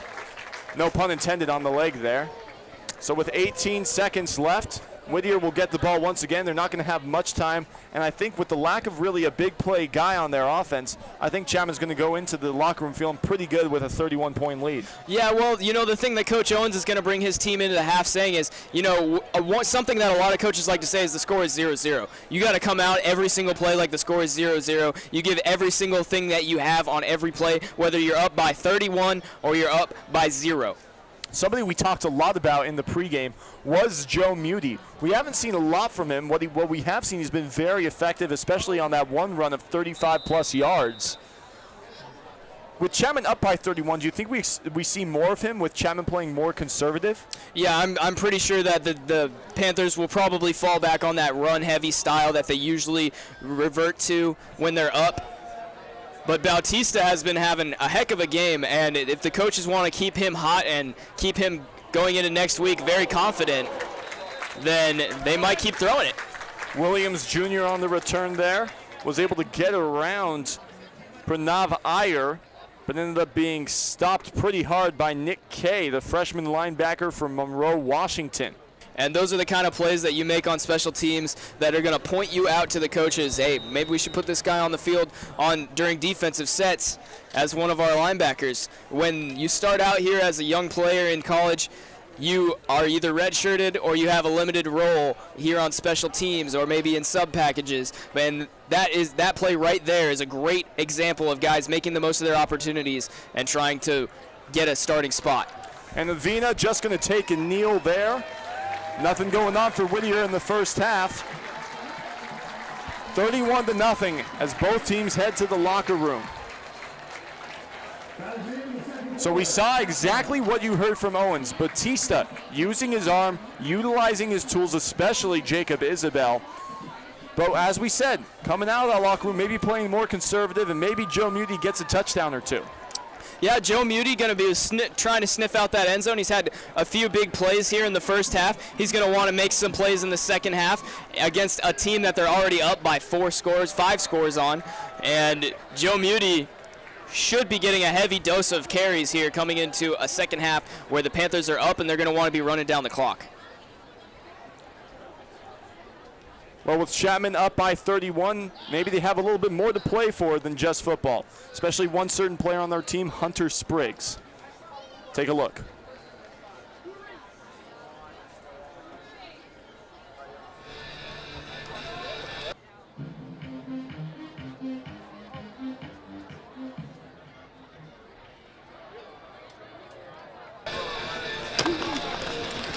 Good job, Mo. So I have CML leukemia. I caught it in the first stage, but I caught it in what was kind of known as dead man's land. So I had a stage 1 cancer, which was like really good news. Kind of the scary news was the fact that I should have died a long time ago. I had a white blood cell count in the 300s when it should have been 5. The doctor said that my spleen and kidneys and liver should have all burst. I should have had a stroke or a heart attack, you know, just all these different things, but like somehow I was still there, and I told myself I need to make the most of this. I was supposed to be in the hospital for about a month, and I told the doctor on the second day, I said, I'm gonna get out in a week. He said, no, you're not. Within a week, I was let out of the hospital, and I was on my way. And I said, the next step is I want to come back and play football. All these people from back home said I wouldn't be able to play, and I said, I'm gonna play football. If you come out here during a practice, I'm gonna be running. I'm gonna be, you know, doing drills on my own to make sure I can get back and be ready to go full speed when the spring comes. And it's a process, you know, it really hurts, you know, sometimes I'm in a lot of pain, but, you know, I can't let that get to me, I can't let that stop me. You know, this is something I gotta fight through and through. Every day when you look there and he's running like the rest of the guys are running, he's in the huddle, he's encouraging guys. You know, he's maintaining that connection that he has with this football team. And it's not just, you know, it's not just that he's out there. He's an important part of what we do. He's an integral part of who we are. Having him around now, it's kind of especially when it gets tough out here, we just realize how fortunate we are to even have the opportunity to play here. And he's just an icon of motivation for us. So it's just good to have him around, boost morale. These guys always make sure, to like let me know that like when I'm pushing myself and, trying to work out and get back, that it's okay, I can take a break, that what I'm doing is, not only encouraging them to like push themselves, but it's just helping me like get better. They're not even friends to me, like they're my family, not by blood, but by, trust and loyalty, and I love them for that. A lot of people have told me, I would never, think that you had cancer, for various reasons, so you always have like a smile on your face, and, I just tell them, that's part of the mentality. If you frown and just have a bad attitude about it, you're not going to get better. Like, you're going to feel like crap every day. I mean, you're going to feel like crap regardless, but do you want to feel like crap with a smile on your face, doing what you love, or do you want to feel bad and, just sitting at home complaining about your life? A lot of what's helped me through is just kind of the mentality of a lot of people, throughout my life have said, you won't be this, you won't be that, you won't be good at anything, after this, and people are like, oh, you'll never be able to come back. And, that just, when I heard someone say that, I snapped. And there was this chip back on my shoulder again. It was like, I'm going to come back. I'm going to finish playing football. I'm going to do what I need to get done. And I'm going to prove you wrong.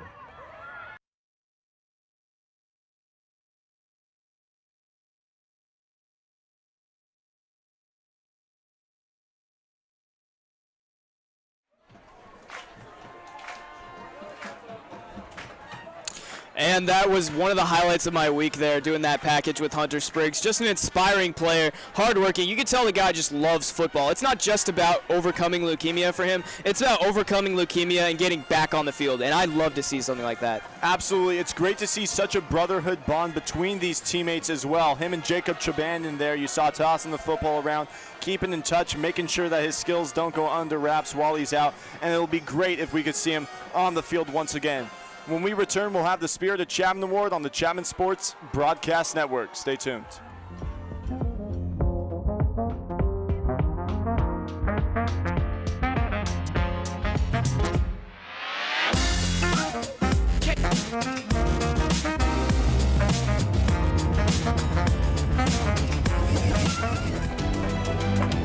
One of the several traditions for Chapman homecoming, the Spirit of Chapman Award.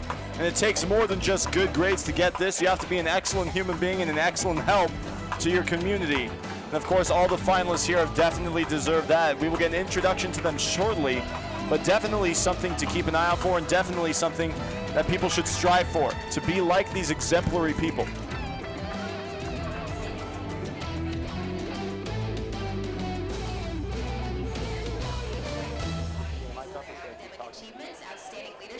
Campus-wide involvement and strong character that embodies the Chapman spirit.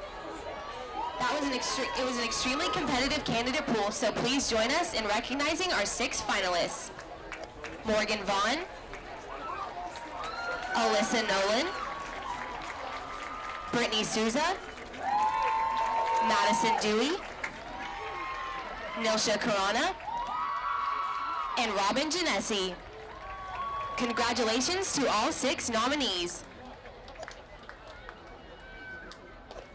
Our first recipient is a first-generation student who never took one moment of her Chapman time for granted. Studying political science and peace studies with a minor in religious studies, she has used her skills learned in the classroom to contribute to the global community. She co-founded both the Olive Tree Initiative and J Street U at Chapman, 2 organizations that both deal directly with the Israeli-Palestinian conflict. She also serves as the Interfaith Council President, leading the 17 religious and spiritual organizations on Chapman's campus in weekly meetings and interfaith events. She has served as the president of the Theta Alpha Kappa, the Religious Studies Honor Society, is the student director for the Chapman Ambassadors Program, and leads the Summer Bridge Program for incoming first-generation freshmen. Please put together your hands for our first recipient, Brittany Souza.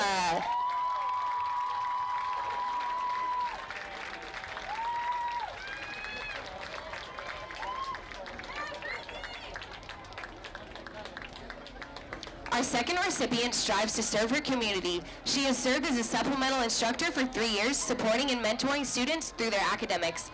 She also volunteers at the Children's Hospital of Orange County in the Patient Hospitality Department, getting the opportunity to work with children with disabilities, an opportunity she says would not have been possible without Chapman. She has positively touched the lives of so many, not just in the Schmidt College community, but in the broader community through her involvements serving as the president of the American Medical Student Association and Gamma Beta Phi. Please put your hands together for Nilsha Karana.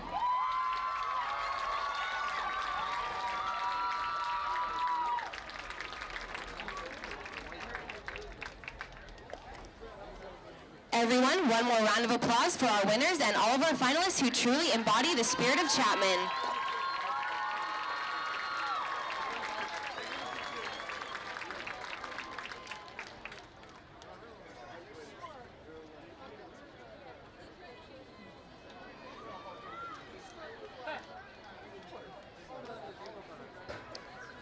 Earlier today, Chapman Athletics proudly commemorated the opening of the brand new Aaron J. Lassinger Tennis Center. A former soccer student athlete at Chapman, Aaron's generosity has led the way in construction of some of the most beautiful athletic facilities in all of Division III, including our newest athletic facility, the Lassinger Athletics Complex that you are visiting today. We are proud to congratulate Aaron on her award as the Distinguished Alumni Athlete that she was presented last night at the Distinguished Alumni Awards. Please join President Strupa and the Athletic Director, Terry Bozel, in recognizing and thanking Erin for her generosity to the athletic department at Chapman University. Well, congratulations to the two winners of the Spirit of Chapman Award. And of course, the football team embodies that spirit so well, as most of the Panthers do. 31-0, Chapman leads. We'll be right back with the halftime report. I'm Michael Oefling alongside Tim Wolf. Stay tuned to the Chapman Sports Broadcast Network. Definitely something to look forward to is Chapman's big offensive explosion. Daniele Strupa, a year removed from his position, taking over for Jim Doty as president of the university, and he's definitely done some great things for student life and the community in general. And our sideline reporter Justin Thompson has him down on the field. Hello, everybody. I am here with President Strupa. First things first, Panthers off to a great start. What did you think about the first half? Oh, fabulous first half. I mean, our guys were absolutely superior. Incredible work, very exciting, very strong attack. It should be a great finale. A lot of happy Panther fans here for sure. So you've been in your new role as president for a year now. Can you talk to us about how you're enjoying that transition? I really enjoy this job. It's a lot of fun. My greatest satisfaction is to work with students. I enjoy walking across campus and being welcomed by the kids, and that's what we're here for. And as president, we know you're a very busy man, so we'll send you out with this last one. Tell us about your favorite part of homecoming weekend. Maybe the chili. I love eating chili, so it was great to have a huge selection. But I love the event yesterday to honor our alumni. And then, frankly, you know, this football game is really kind of the grand finale. It's very exciting. That's awesome. Well, you heard it here first. I'll have to try the chili next year. Thank you, Mr. Strupa, for your time. We'll throw it back to the guys in the booth. Thank you. Thanks so much.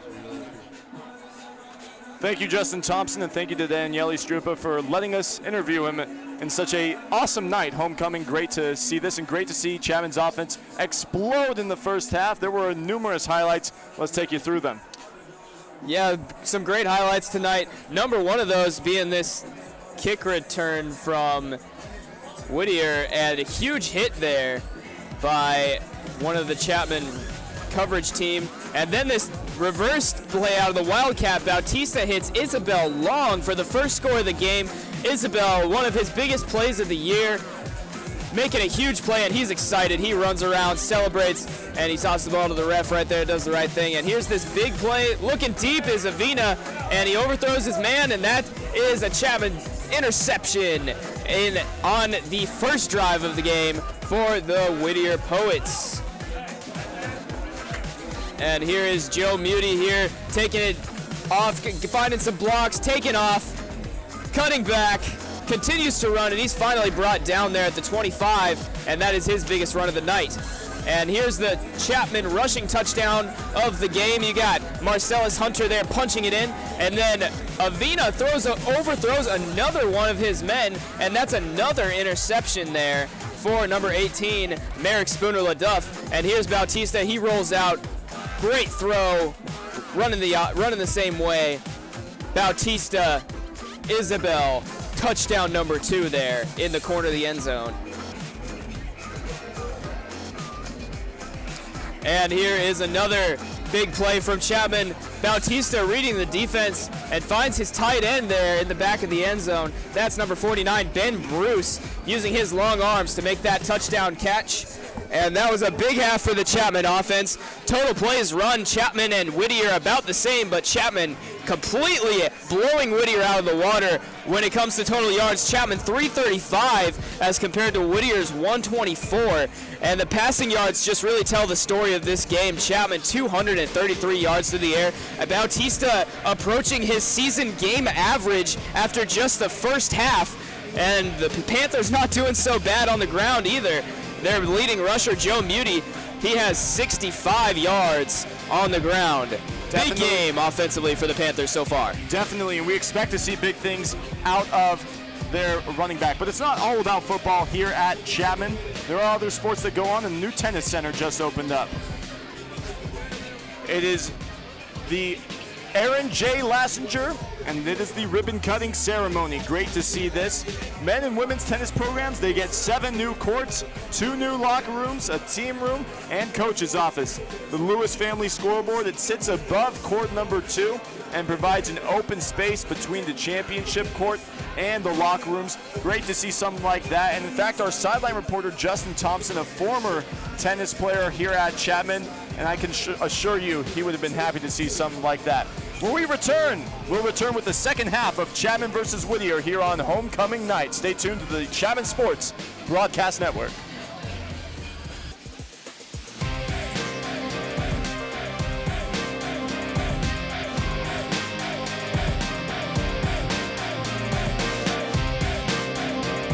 Chapman received to start the game. Whittier will get the ball to start the second half, down by 31, but hey, crazier things have happened. I don't want that to happen though.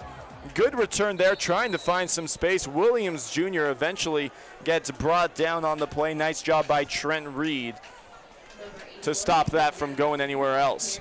So they will start their drive from just before the 30, mark it at the 29. And the Chapman defense out here looking to make another stop, continue to stifle that Whittier offense here. And they're actually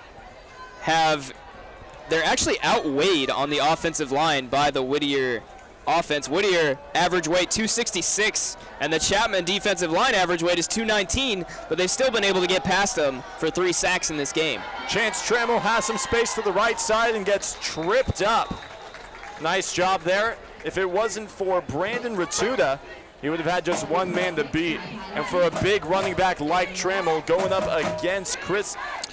And Trammell right here showing us why he's averaging almost 5 yards a carry in this game. Gets around the edge, speedy, getting outside, and he's just barely tripped up by his shoelaces. Otherwise, Chris Williams would have had to make a head-on tackle there in open field. I'd like to apologize. That was not Chance Trammell. That was Ty Patterson, the freshman from Escondido, getting his first carry. This time it is Trammell, and he's not going anywhere, swallowed up at the line, second down. And you can see Whittier getting back to what they did in the first half. Early on, they ran the ball, and they ran it with success. Trammell had 13 carries for 66 yards. That's a 5-yard average, and 64 yards on the day when you count in those lost yards. They're getting back to that run game. You got to commend Whittier for running the ball and having the patience to run the ball, but they're down by 31. You have to imagine they're going to have to start throwing it. Here is a throw to the left side, finding Trammell. Tries to juke between 2 Chapman defenders. Had a little bit of a stalemate there, staring each other down. Western shootout style, but he ends up going nowhere. 3rd down and 7.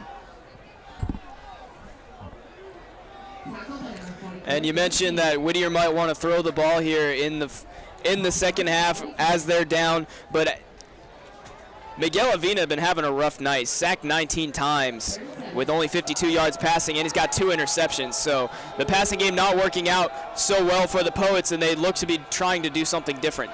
Well, funny that you mentioned that, because Bryson Sanders, one of the key players for Whittier and the one who just made that catch down the sideline, his favorite quote of all time is, "Every setback has a greater comeback." So we have a chance to see a great comeback like that. Being Chapman fans, we don't hope that. But you and I, as football fans, love to see close games. But I'm sure the Chapman home fans here love to see blowouts. Avina out of the shotgun, 4 receiver set. 2 to his right and 2 to his left. The handoff goes to Patterson. Has some space and has a first down. And he has more space. Moving around, one man to beat, spins out, but bear trapped by Chris Xerxes.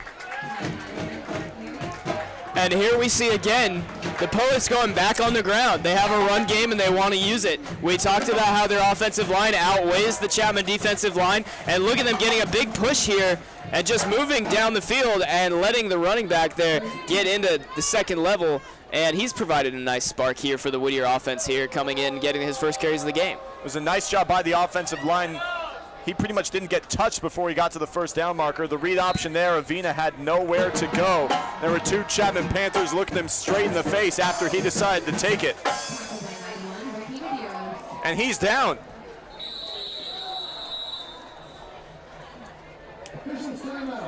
Seemingly holding that left hand, not his throwing hand. And I guess it's his leg. Avina, the sophomore from Indio, California. If he had to come out, next in line would be Alex Tejeda. And let's take a look and see if we can maybe see what happened there on that play. Avina just going outside, and he kind of gets crumpled up. Oh, he gets bent back right there. That's something that you see a lot with that foot getting trapped, maybe a high ankle sprain and an MCL sprain as well. That's an injury combo that happens a lot. Hopefully for his sake, that's not what's going on. And the trainers continue to look at that ankle. Yeah, definitely not something you want to see, especially when you're down 31-0 and trying to make a comeback. Gets up on his own power, but he is definitely favoring that right leg. And for a running quarterback like Avina, who thrives on the ability to be a dual threat, that's dangerous. And you have to hope that that's not going to affect the rest of his time here at Whittier. Yeah, and if you're the Whittier coaches, you're really hoping that he's not going to be out for more than just one game here, that he's going to be all right and that he's going to be healthy, not just for your team, but for the player as well. You want the player is the number one guy in the coach's mind right now. He just wants his guy to be all right. So it won't be Alex Tejeda taking the snaps now. It will be the freshman Oscar Aliaga. And he's going to try to run it here, but taken down immediately. A great effort there by Chandler Wong. Normally a fullback, he's on the defensive side there and gets into the backfield quicker than a wild hog. 3rd down and long. And let's take a look here. Chandler Wong just coming right up the gut there.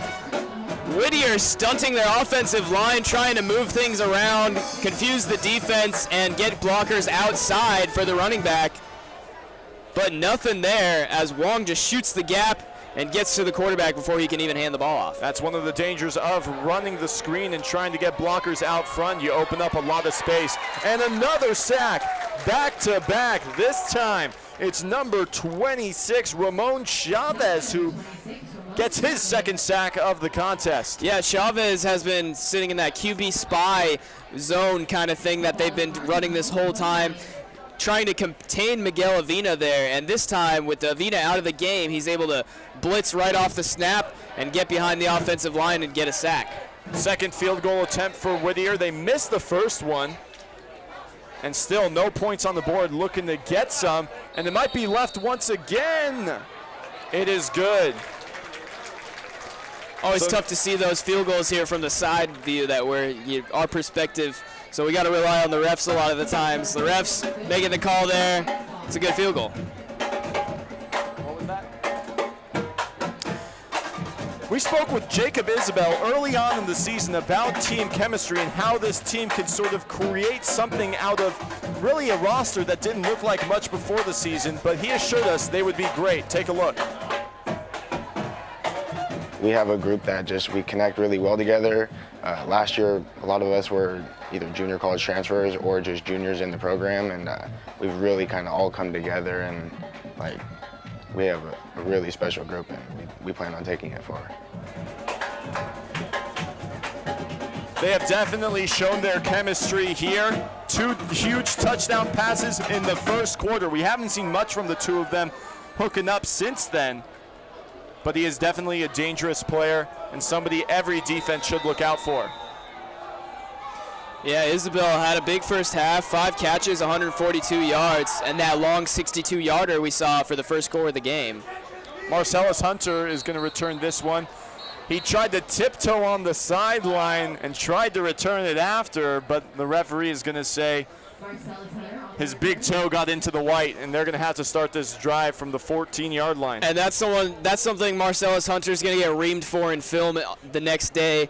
When they go over it with the special teams coach, he's going to be like, man, why did you let that, why did you catch that? It was going out of bounds. You got to just let it go out, take the field position. They, according to the NCAA rules, you get to either decide for that ball to come out to the 35 or you can have a re-kick. And both of those two options are better than getting it at the 14 there after Marcellus Hunter steps out of bounds. You know, they're up by 31. Maybe he just wanted to add the kick return touchdown to his resume. Under center, the handoff is to Muti. He has some space. Jukes left, has a lot of space down the left sideline. Just got a couple men to beat and eventually taken out of bounds, but not before a huge run. It was at the 14, and he takes it into Whittier territory. He was at 65 at the start of this half. Muti, a guy who is known for his big runs, but not his big scoring. We talked to him before the season as well about his inability to get into the end zone and if he could do that more often this time around. Officials timeout.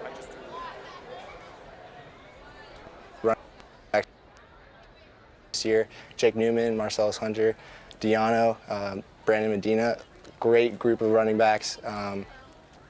So if I can trust any of them to pick me up when I'm not doing so well, and they can trust me to do well. So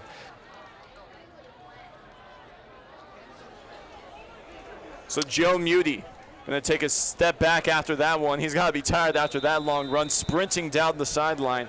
And he had no touchdowns all of last year, already 2 on this season. He's a possible All-SCIAC team member after this season. Here's a handoff. Marcellus Hunter has a first down, and he gets inside the 30 before being gobbled up by 2 Whittier Poets. And you see the Chapman Panthers just coming back on the ground again after that huge run from Joe Muti.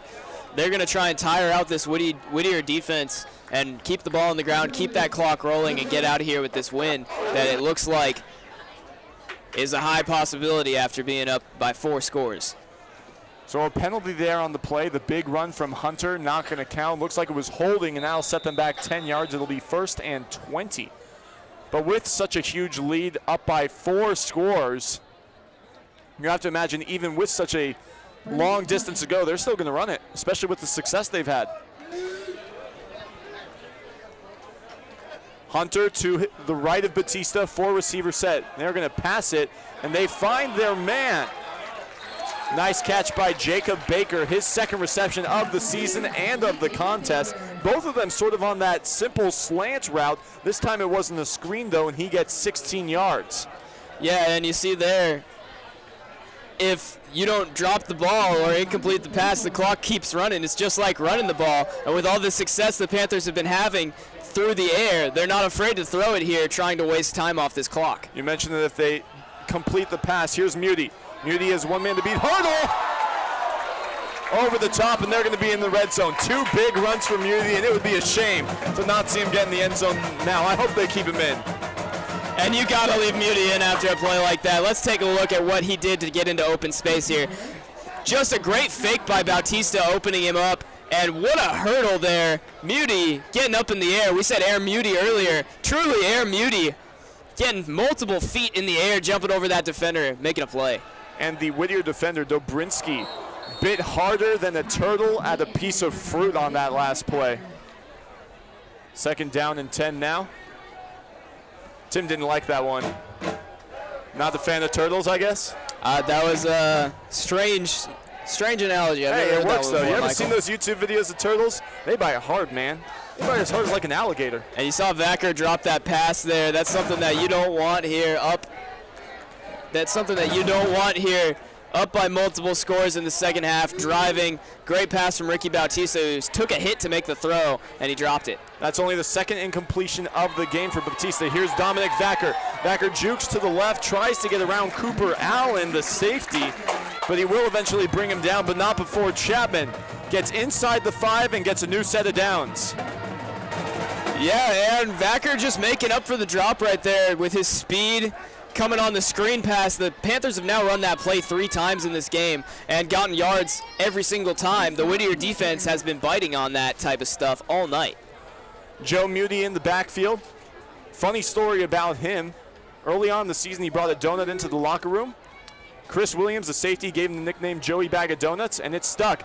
And Joey Bag of Donuts gets into the bakery and asks for a half dozen. Another score for Chapman. They're up by 34. And Joe Muti works so hard to get that offense all the way down the field, making plays with his feet, making plays through the air with the hurdle, and they give him the ball there inside the 10. And he's able to punch it in for 6 or a half dozen, as you like to call it, Michael. I will. So they're now up by 34, which is more than just a half dozen. It's a couple baker's dozen. The kick by Lucas Alfonso up and over the safety net. 38-3, they're up by 5 scores.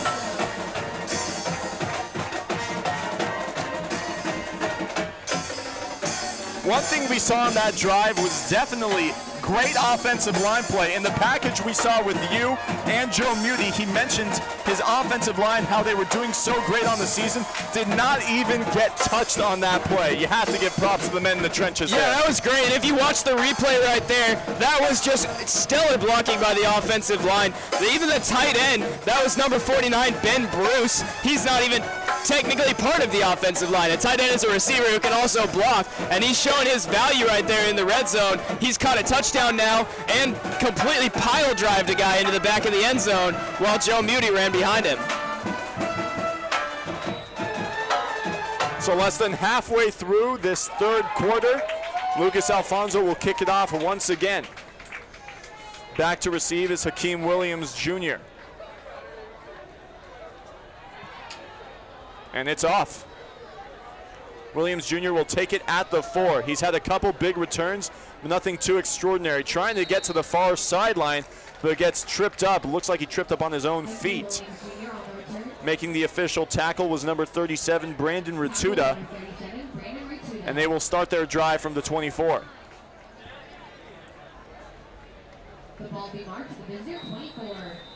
So on that last drive for Whittier, their last offensive possession, we saw a lot of runs despite being down by 5 scores. Do you think at this point they're just trying new plays, just trying to pad stats and just trying to give their offense some motivation going into next week, or do you think they're still trying to win, and do you think we'll see more passes in this drive? Well, down this badly in a game against a team that's in your conference, you definitely want to win. And we see right there, Whittier not quite giving up as Sanders drags the defender after catching the ball. But something that's important to remember as these coaches on the Whittier sideline well know is that you want to get out of this game without getting your guys hurt in a loss. So they're going to, after already losing Miguel Avina, expect them to run the ball a lot here. Bryson Sanders making his second reception of the game. Only had 1 in the first for 16 yards, and there pretty much doubles his total. Here's a run by Chance Trammell once again, and another first down on back-to-back plays. Something we forgot to mention, Miguel Avina's back out there. So he was hurt, and he's right back in. Nice to see that. And if you look, they just ran a nice zone blocking play there. The running back able to get through. Chance Trammell making a play there for his offense, moving them down the field like he's been doing all night, averaging 5 yards a carry, probably even more after that play. 4 receivers, 2 to his left, 2 to his right. He's looking left, and he's throwing left up high a little bit for Bryson Sanders, but he makes the catch on the far sideline right at the 25. And 3 plays, 3 first downs. Do you think Chapman's defense is playing a little bit more conservative than they were in the first half? Well, they're obviously trying not to give up big plays here, up big in the second half, but they're definitely going to have to be able to make plays here. And we talked to Chris Williams earlier about their defensive strategy, and he told us that they want to just keep from giving up big plays this year. Another toss to the sideline for Bryson Sanders. This one's not going to go for nearly as many yards, about 1/3 of as many yards, only 5. Second down and as many yards. And you see here the Poets going to their guys, Sanders, Trammell, They're trying to get the ball to the guys that are going to move them down the field. They're not giving up quite just yet. They're in the red zone. Second down. Handing it off, it's Patterson. Patterson bouncing off of one Chapman defender and getting inside the 10 before being swallowed by a trio of Chapman players. And Patterson has brought those fresh legs into this second half. Didn't play much in the first half. Getting a lot of carries here, being explosive here as a running back for the Poets, making plays, moving the ball down the field, and helping them get closer to their first touchdown of the game. And it's great to see somebody like Patterson, especially if you're Whittier's head coach, Neal, as he gets into the end zone here for Whittier's first score of the game. First touchdown score, I should say. And like I said, Patterson just providing a spark with those fresh legs. The Chapman defense not quite ready for that guy coming off the bench. He's still got that fast twitch in his step. He doesn't have a whole half of grinding football on those legs, and he's able to come in and drive that offense down the field in conjunction with a couple good catches from that receiver, Sanders. Ty Patterson, his first touchdown of the year. I mentioned it's great to have somebody like that not even touched until he got to the goal line there, stepping up to try to make that tackle. A valiant effort, but to no avail. They get 6. And it's great to have somebody like Patterson because you see Trammell, he's an upperclassman. You're not going to have him for that many more years. But to see the ability of Patterson at such a young age, he's only going to develop and get better. And he might be a force to be reckoned with when he becomes an upperclassman in the upcoming years. Yeah, and if you watch, and on that replay there, you really just continue to see that the Whittier Poets are probably wishing they had run the ball a little bit more in the first half. Their offensive line, like we said earlier, outweighs that Chapman defensive line, an advantage in the run game when you're trying to push those guys down the field, and quite possibly a disadvantage in the passing game as they've given up a few sacks here to the Panthers. Back to return, Dominic Vacker has some space down the right sideline, or just beyond the right hash mark, not entirely down the sideline, and gets taken out just beyond the 35. We'll call it the 36, and that's where they'll start their drive. You mentioned Whittier possibly wanting to run it a little bit more, and that's going to come down really to Kurt Kelemany and David Carter, the two inside guys, because really, as we've seen throughout this game, a lot of their big run plays for Whittier haven't been outside the tackles despite having two speedy backs. It's been inside the tackles, in between the tackle and the guard or right up the gut. So really the inside linebackers need to step up and fill those holes, and that's going to keep Whittier at bay for the rest of this game. You're still up by 4 scores, I should say, but you don't want to let them sneak up on you. There's still a full quarter to go. Over the top, Ben Bruce will catch this one out beyond the 40. Not enough for a first down, but it sets up a 2nd and 4. And Bruce with a few nice catches in this game. Looks like he's shaken up a little bit on that play. And the Chapman coach is hoping he's going to be all right. But Bautista, not much to look at during this play. Finds a guy open right off the bat. Running just a short out route there from the tight end position. Good read. He had 2 men at 2 different levels. Ben Bruce and the receiver, and he was just waiting to see which person Whittier chose, and it was the right choice. You never want to give up something deep. Bautista hands it off. Marcellus Hunter changes holes, a little bit of a misdirection. Not the intended hole, but that shows off his ball carrier vision, and he moves the sticks. And that's the advantage of those zone run plays there, Michael. When the offensive line has a specific zone to go into block, the running back has a lot of cutback lanes that he can find in there, and it's all about him making the reads on the holes and finding the place to go when those offensive linemen make their blocks. 3 receivers, 2 to the right of Bautista, 1 to the left. Marcellus Hunter's to the right. He gets the handoff, and he's taken down before the line of scrimmage. That's going to be a loss, something we haven't seen at all. The entire first half, there was not a single rush for a loss on Chapman's side. 2nd and 11.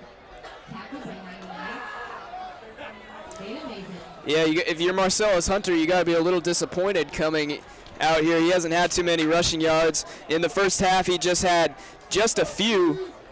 And here in the second half, big play chance right there from Bautista, but that was a good chance, and that's only the 3rd incompletion of the game for Bautista. trying to hit Max Sanford, the junior receiver from my hometown, Gilroy. That would have been Sanford's first reception of the entire season.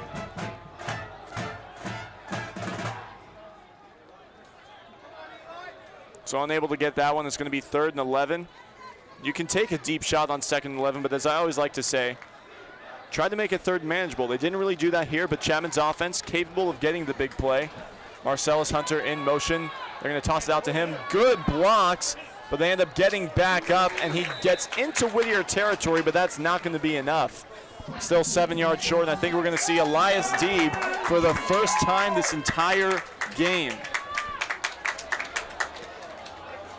And on plays like that, you can really see when the running back gets the ball on a designed pass like that behind the line, it's really just a supplemental run play to the run game.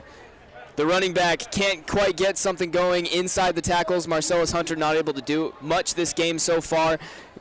In between the tackles, right there on the gridiron. But when he gets outside on a swing pass, the Chapman Panthers are hoping that he can be able to do something. This time, not so much here on 3rd down. The preseason All-American with his first punt of the game.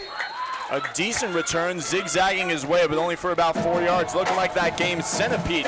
He made a lot of cuts, but didn't really get very far down the field. And deep there, we saw that. You and I have been watching a lot of Pat McAfee's special teams, special teams reports during NFL weeks. Right there, what you can see is Elias Deeb dropped the ball on its end. Normally you want to kick it on its side so it spirals out and makes it go farther. He kicked it on its end there, which makes it topple back and forth, makes it tougher for the returner to receive. Hoping for maybe a muffed punt there. The handoff goes to Trammell to the left side. Gets taken down pretty much at the left hash mark by a number of Chapman defenders. 2nd and 10.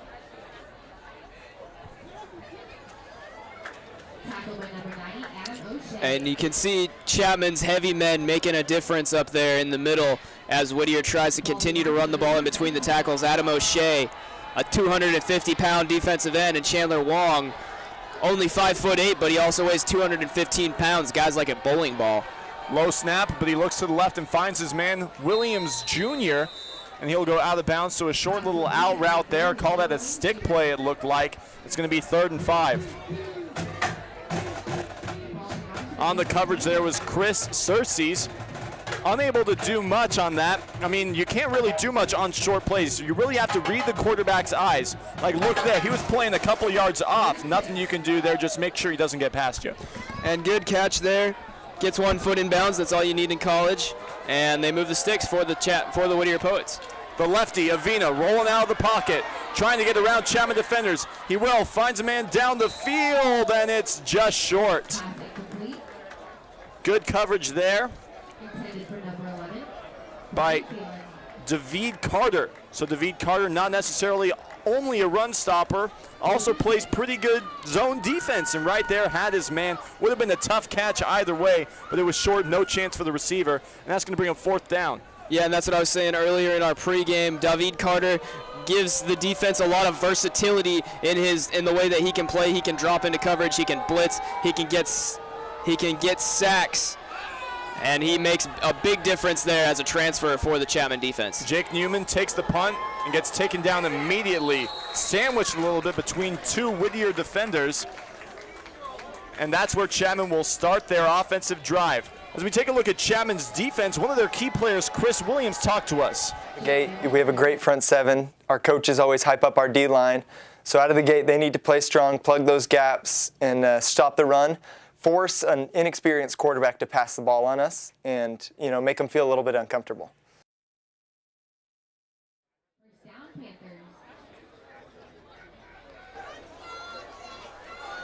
So Ricky Bautista heading back out there, and Newman maybe a little bit shaken up. I would be too. Got hit hard from both sides, crunched a little bit. Almost all 3 sides there. Yeah, maybe. All 3 sides? There's 4 sides. You got 4 sides. Batista, play action, looking deep, has a man wide open, cave-in. Amendzadeh is amazing for the touchdown. They're above 40, 45 points. And Amendzadeh there just using his legs, getting behind the defense. There was obviously some type of miscommunication there on the Whittier side. Chapman, Ricky Bautista takes the snap, backs up, looks for somebody through his reads, and finds Ahmadzadeh completely all by himself over there on the right sideline. That's Ahmadzadeh's first touchdown of the year, and that's Ricky Bautista's 4th touchdown pass of the game. The kick by Lucas Alfonso is up, and it is good, as it always is. 44-10, up by 5 scores. Once again, 45-10, I should say. 45-10, I should say. Ricky Bautista actually holds the record for most touchdown passes in a single game. Did it last year against Occidental. We see here, they bit for the fake. They bit for the play action. Yeah, you can see right there, the corner just got caught looking in the backfield there, and that's something that defensive back coaches teach you not to do when you're playing man coverage. You keep your focus on your man, you got to make sure that he's not going deep on a play action pass, just like what happened right there with Ahmadzadeh. The corner bites hard on the run play. Bautista sells it in the backfield with a great fake, and then he sees Ahmadzadeh completely alone there on the right sideline for a touchdown. So Bautista only 2 touchdown passes away from tying his own record. Of course, last year when he did it against Occidental, he had Ethan Weinstein, who caught 4 of those touchdown passes. Here he's using a variety of receivers. Ahmadzadeh with his first 2 for Jacob Isabel, and 1 to his tight end, Ben Bruce. Williams Jr. on the return once again, steps out of bounds just before the 30. Whittier will take it at the 28.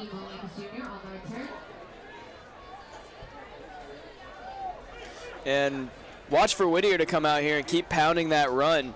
That's the only thing that's been working for them all night long. Miguel Avina already shaken up, continuing to get beat up by that Chapman defensive line, that agile, quick. They are outweighed by that Whittier offensive line, but when it comes to throwing the ball, they're getting plenty of pressure on Avina. Watch for the Whittier Poets to continue to keep running the football.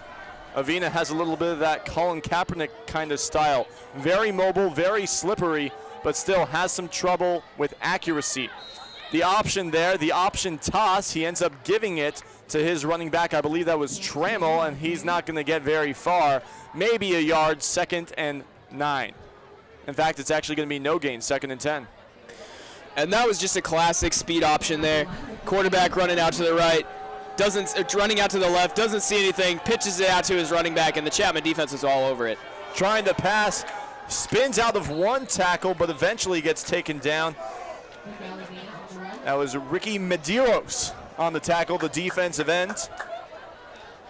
And Medina really just showing that he can make really big plays there on the Chapman defense. Avina showing that he is a warrior here, still in this game, still running the ball after getting crumpled up down there in the red zone on that one play. Comes out injured, comes back in, continuing to run the football and trying to win this game for his team. Well, for the first time, most of the time, it's been a fail when they've gone to Brian Phelan. 2 interceptions and an incomplete pass, and finally on his 4th target, they get the completion there down the sideline. Great catch to keep his feet in bounds.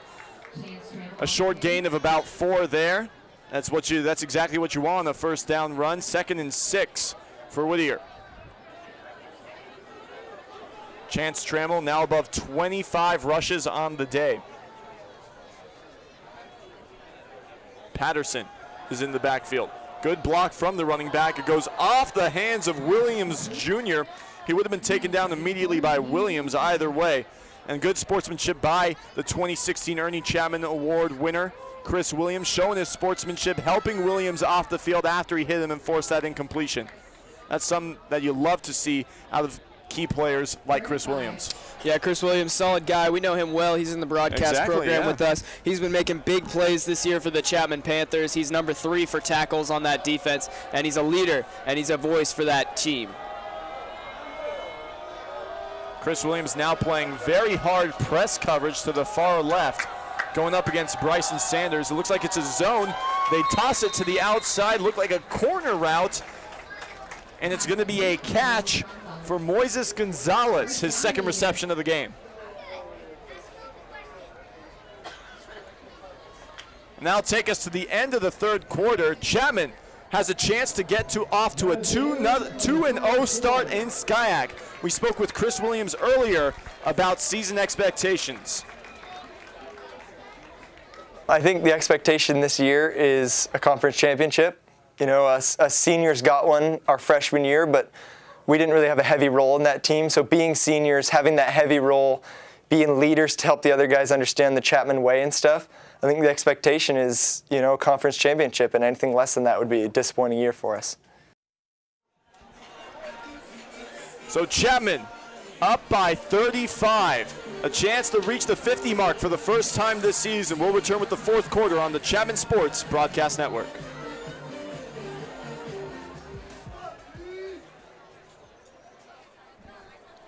Welcome back. Michael Hovling alongside Tim Wolf. Avina hands it off to Patterson. He's going to be taken down in the backfield. Adam O'Shea going, oh yeah, and knocking them back 2 yards. Tim, you keep shaking your head at me. I got to do this, man. The puns, man, they're killing me.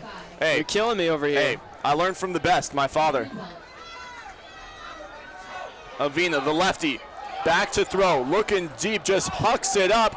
Bryson Sanders, a phenomenal diving catch. It's not going to do much here. They're still down by a ton, but that's definitely something you're going to want to watch on replay. Hint, hint, crew.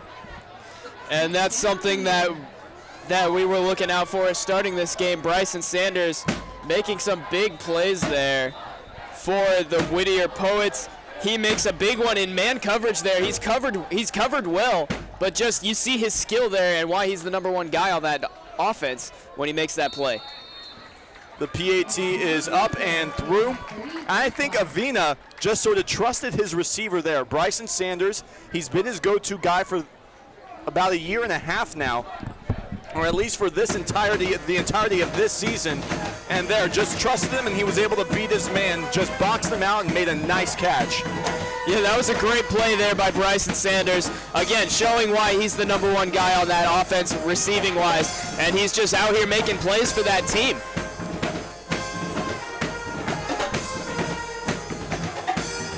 Earlier on in the game, you talked about Ricky Bautista being one of your key players to watch. You take a look at how he's done, and it's astonishing. He's only missed a couple of passes, only 6. Yeah, Ricky Bautista, 21 of 27 tonight. 27 throws, that's definitely his season high when it comes to throwing the football. He's got 4 passing touchdowns, and he's over 30 yards over his season average of 290 yards per game with 320 passing yards.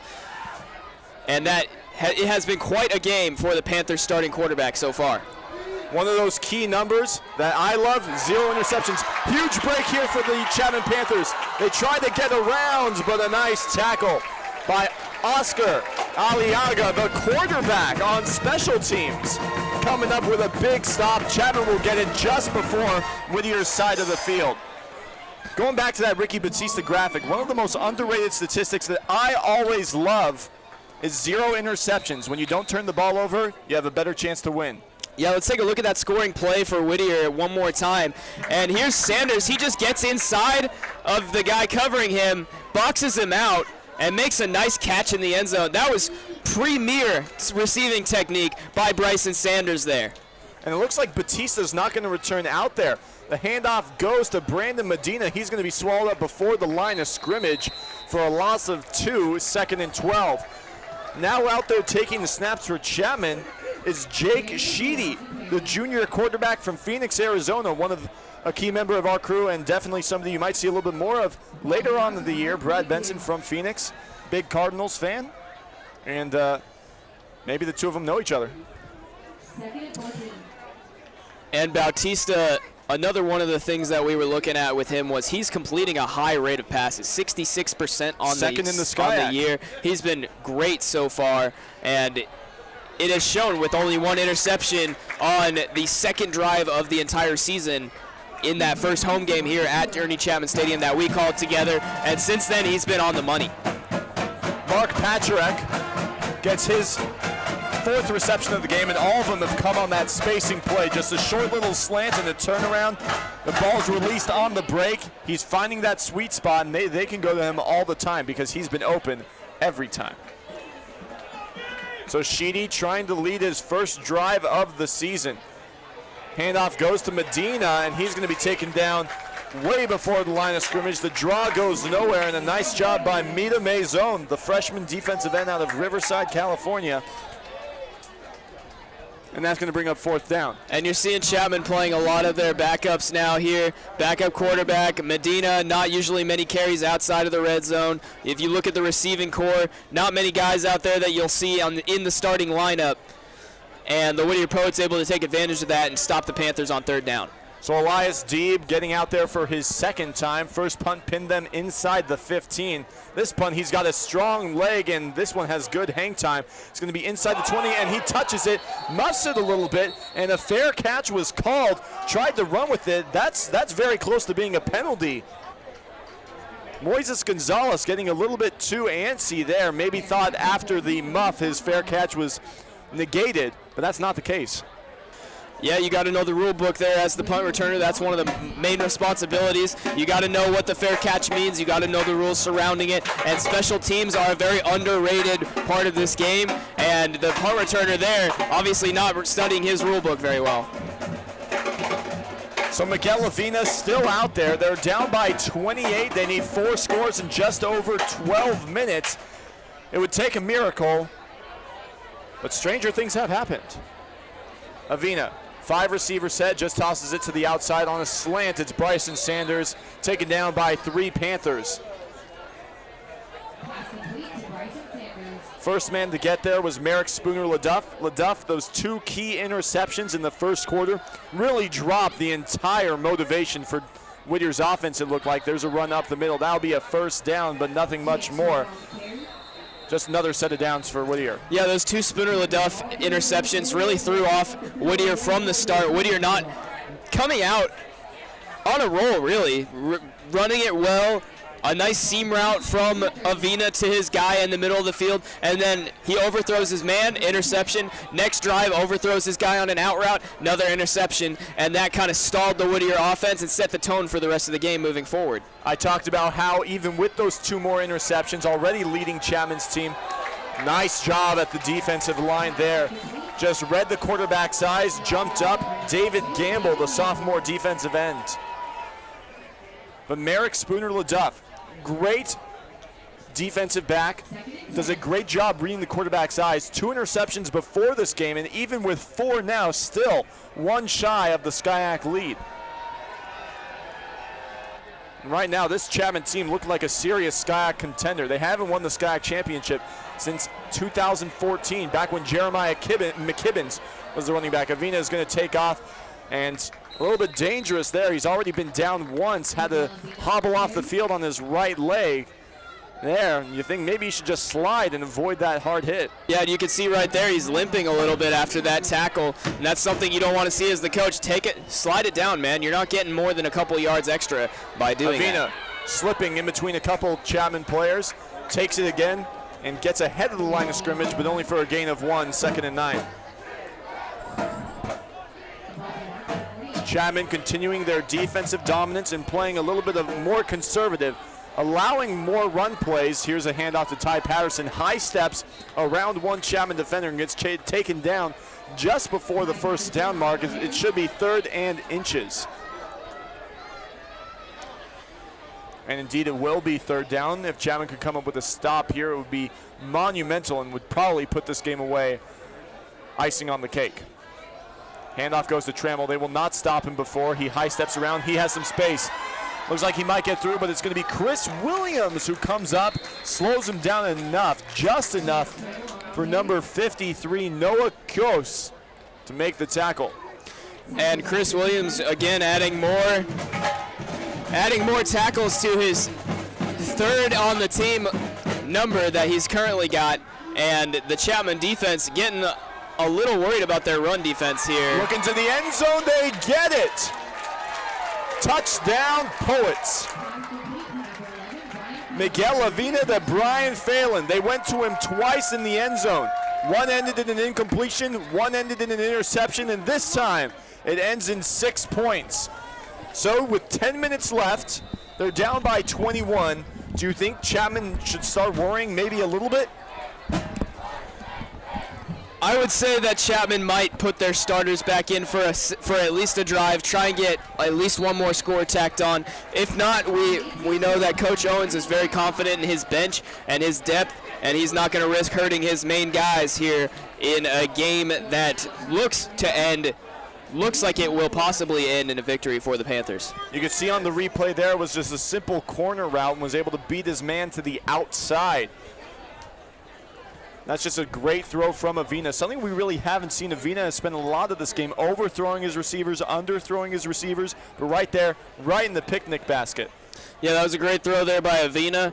He's coming in, leading his team to a few scores here late, and he's not giving up. We saw he's running hard, taking hits. Even when he's injured, this guy is a leader for this team, even as a sophomore, and that's really good to see as the Whittier head coach.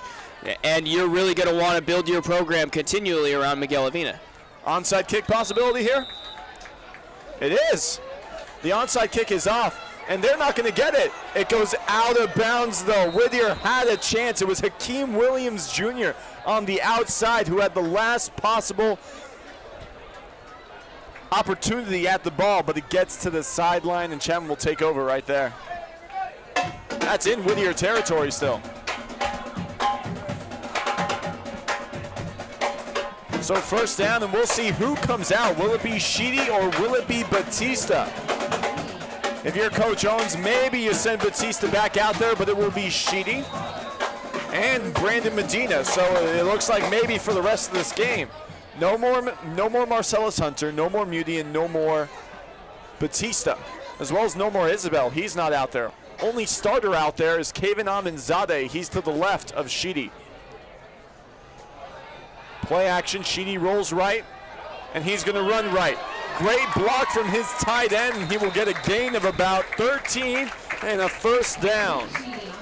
And smart play by Sheedy there, just rolling down at the end of the play. Great run, sees no one's immediately open, feels the pressure coming, and he just takes off running and avoids that big hit by the defensive back. You can see here he's looking, doesn't see anybody, and just takes off and ducks under that big hit there right at the end of the play. That was a fantastic block from his tight end. He hands this one off. A gain of about 3, 2nd and 7 for Brandon Medina. That's the first run he's had of this entire game that hasn't gone for negative yards. And that running back was number 15, Derek Burley.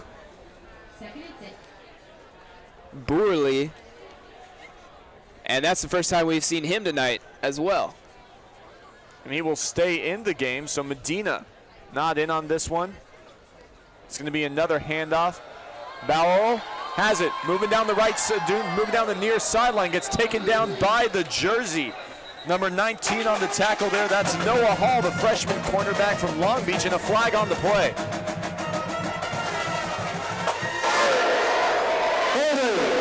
Offense, number 62, 2-yard penalty, 2nd down.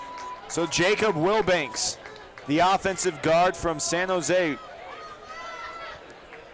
And that's something that you really just don't want to see here late in the game. If you're Coach Owens and the Chapman coaching staff, you cannot have players making mistakes like that here late. It stops the clock, it moves you backwards, it gives the other team a chance to get a better field position if they're able to stop you. And those are all things that you don't want here up big in the second half of your homecoming game. Brandon Medina returns out there. Sheedy rolling left, looking for his man down the far sideline, and it's a fight for the ball, but Chapman will come away with it. Max Sanford using his big body and his big biceps to pull it away from the Whittier defender. It's going to be a first down. And Sheedy, just a real nice throw there on the run. Put it right where his receiver could fight for it. Defensive back comes aggressive, trying to make a play, almost takes it away, but as we know, the tie goes to the offensive player, and it's a first down for the Panthers. So maybe a 50-50 ball, but it was a great play by the safety to come up and realize that if they want a chance to win, they need to make big plays. He could have been conservative and just gone for the tackable and possibly an interception, possibly an incompletion. but instead went for the interception, and it results in the Chapman first down. That run by Brandon Medina, good for about 1 yard, 2nd and 9. Tackled by Mayo Mason. Not quite in the red zone yet. Just trying to wind the clock down. Just under 8 minutes in the fourth quarter. Chapman looking to move to 2-0. It'd be their first 2-0 start in SCIAC play since they won the SCIAC championship in 2014. Defense jumped offside, so he's looking to the end zone. The intended receiver was Amin Zadeh, already with 1 touchdown on the day. Nice job by Sheedy, realizing he had a free play and just tossing it to the end zone. And here on the replay, Sheedy just taking a shot deep to Amanzada. Amanzada beats his guy, reads the ball maybe a little awkwardly, and not quite able to make that catch. Would have almost been a touchdown. I feel like we've said Yuteyu's name a lot this game. He's a very big play. He gives up big plays and makes big plays on defense. High risk, high reward. It seems like every time Chapman has scored, it's been Yuteyu, but every time Whittier has come up with a stop, it's been Yuteyu as well.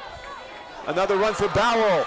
He has a chance to get in the end zone and fumbles at the 2-yard line, recovered by Whittier. Never celebrate too early. That's rule number 1. He had a good chance looking for his first touchdown of his Chapman career. And just a well-designed run here, pulling their guards, getting out in front of everyone, and Bowerly just can't quite get into the end zone. You need to hold that ball high and tight. That's something that they preach as a Pop, even from the Pop Warner stages, high and tight. And he's holding that ball low while he runs. Defensive back comes in, makes a great play, punches it out. Sometimes they call that the peanut punch after Charles Tillman in the NFL.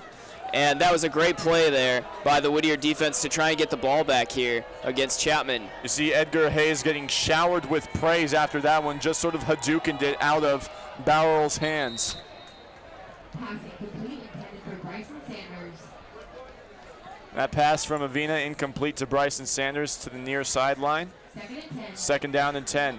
7.5 minutes left, just over the halfway mark of this fourth quarter. A high-scoring affair. Last year, Chapman's highest amount of points in the game was 56 against Occidental when Ricky Bautista threw those 6 touchdowns. And here they have a chance to beat it, but they're going to have to stop Whittier first and foremost. Play clock winding down. Avina out of the shotgun. Looking left, he's going to throw left, and he finds his man. Moises Gonzalez, 4th reception, and it seems like they've all been on that corner route.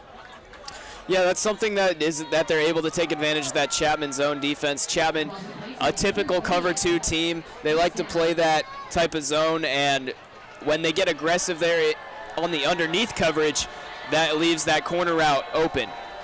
A deep throw downfield, not going to be enough.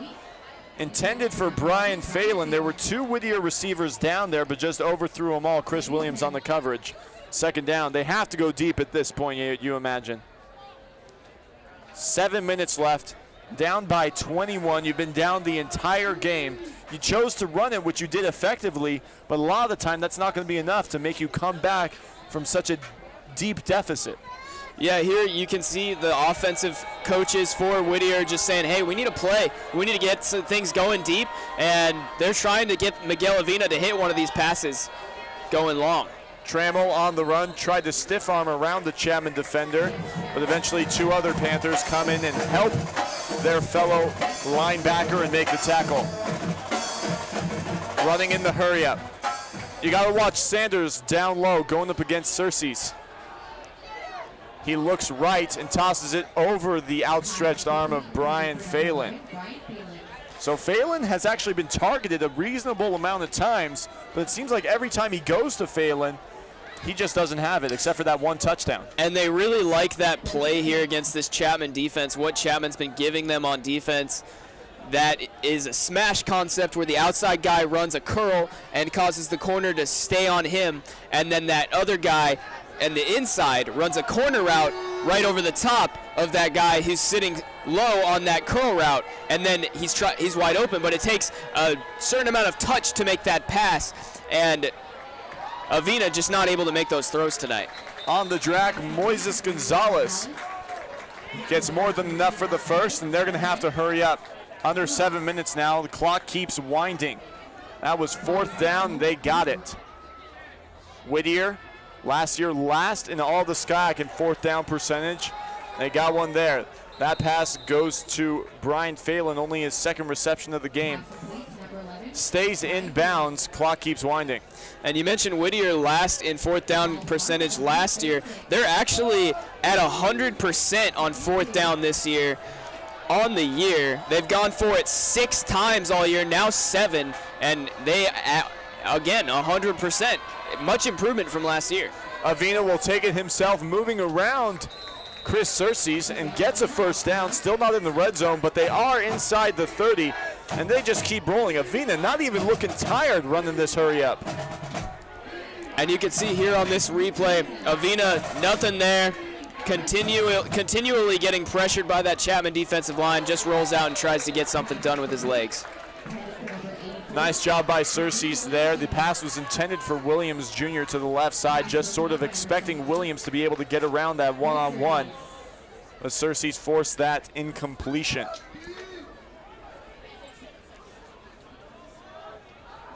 (45-24). It has been all Chapman's offense. Joe Muti a touchdown, Marcellus Hunter a touchdown, 2 touchdowns for Jacob Isabel. Bautista, 4 touchdowns through the air. Avina out of the gun. The snap, he looked left, now looking right, and for Bryson Sanders down the sideline.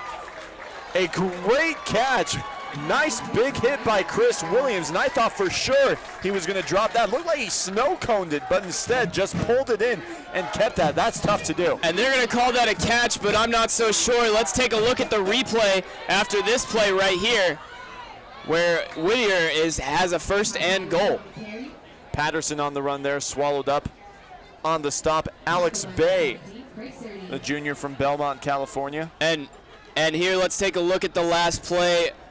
Avina looking deep for his man Sanders, and Sanders targeted again there in the end zone. Let's take another look at that replay and see if Sanders actually got his foot in. I'm not so sure. Chris Williams hit him hard, knocked him out of bounds.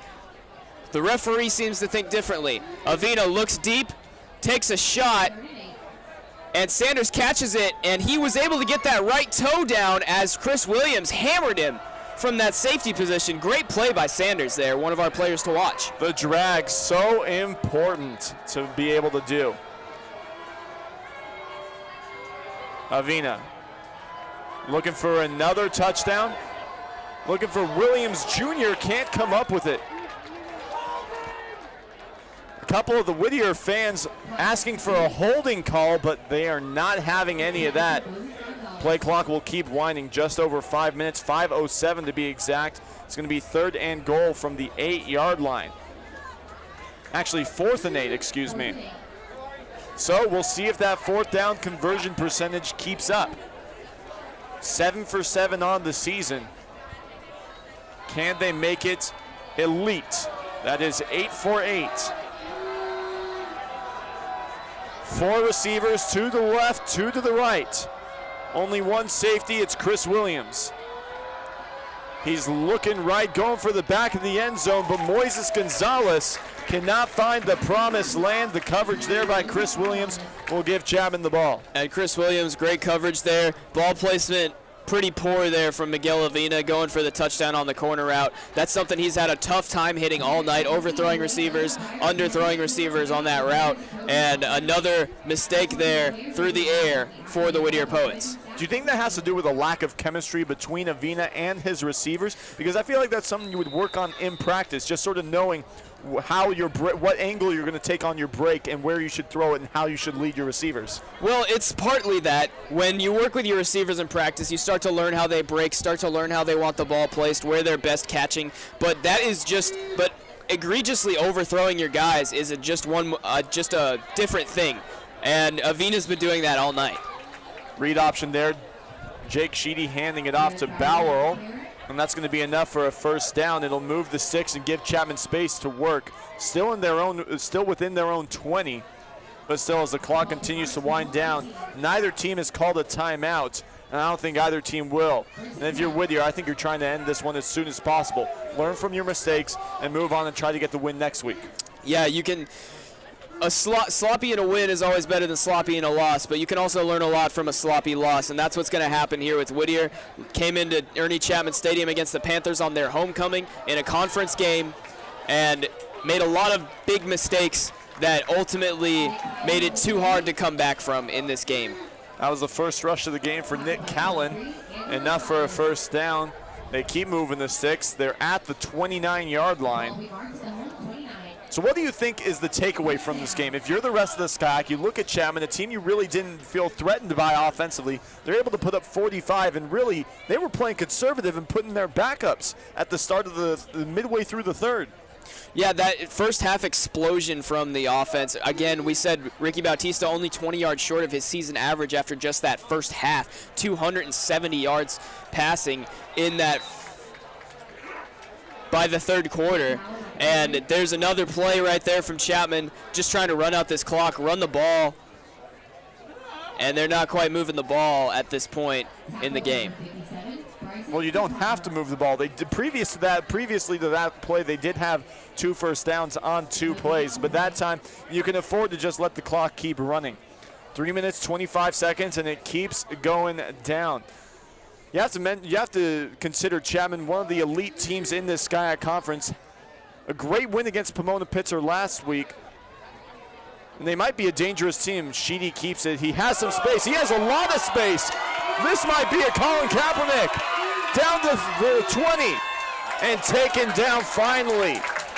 A great opportunity for Sheedy, and he proved it there.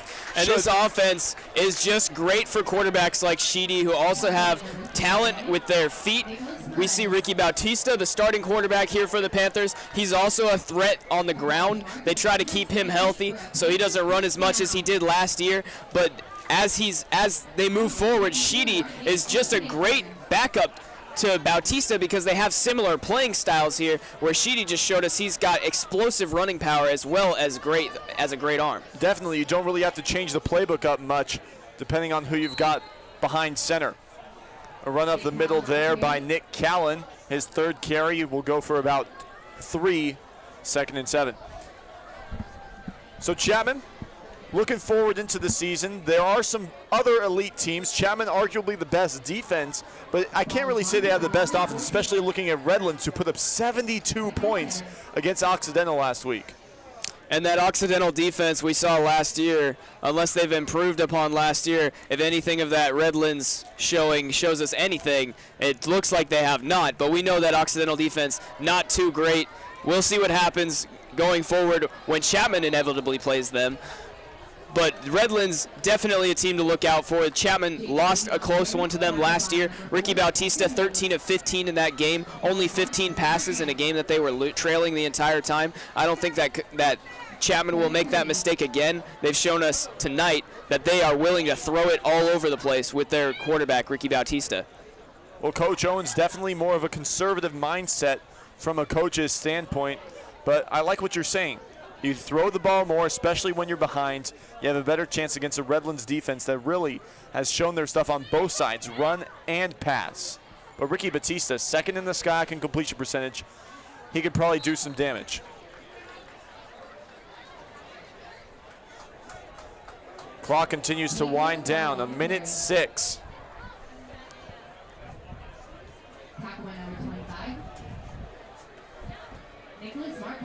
Less than a minute now. It's going to be 1st and goal from the 5-yard line, and I can't see them doing anything else rather than running it. If you're Whittier here, do you bother stacking the box, or do you just let them get it in and try to get a couple plays in for your offense? No, you stack the box. You never want to give up here. That's not a message that the coach wants to send to his players, and they're going to try and make a stop here in the waning moments of this game here.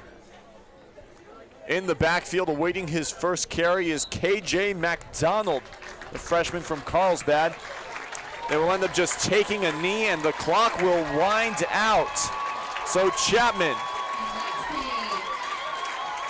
comes away with the victory, a 21-point thwomping of the Whittier Poets. An explosion in the first half and a great connection, great chemistry between Bautista and his receivers. The program started back up in 1994, but a lot of us never want to forget those who started it.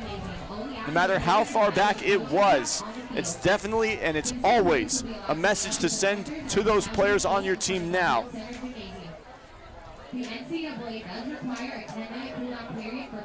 Good sportsmanship there from the Panthers as well. You could see throughout the game, even though these two teams are conference rivals, I mean, Chris Williams, an exemplary player and an exemplary human being as well. He showed it on one particular play where he hit Hakeem Williams Jr. pretty hard and just helped him right back up afterward. Normally, that's not something you see very often.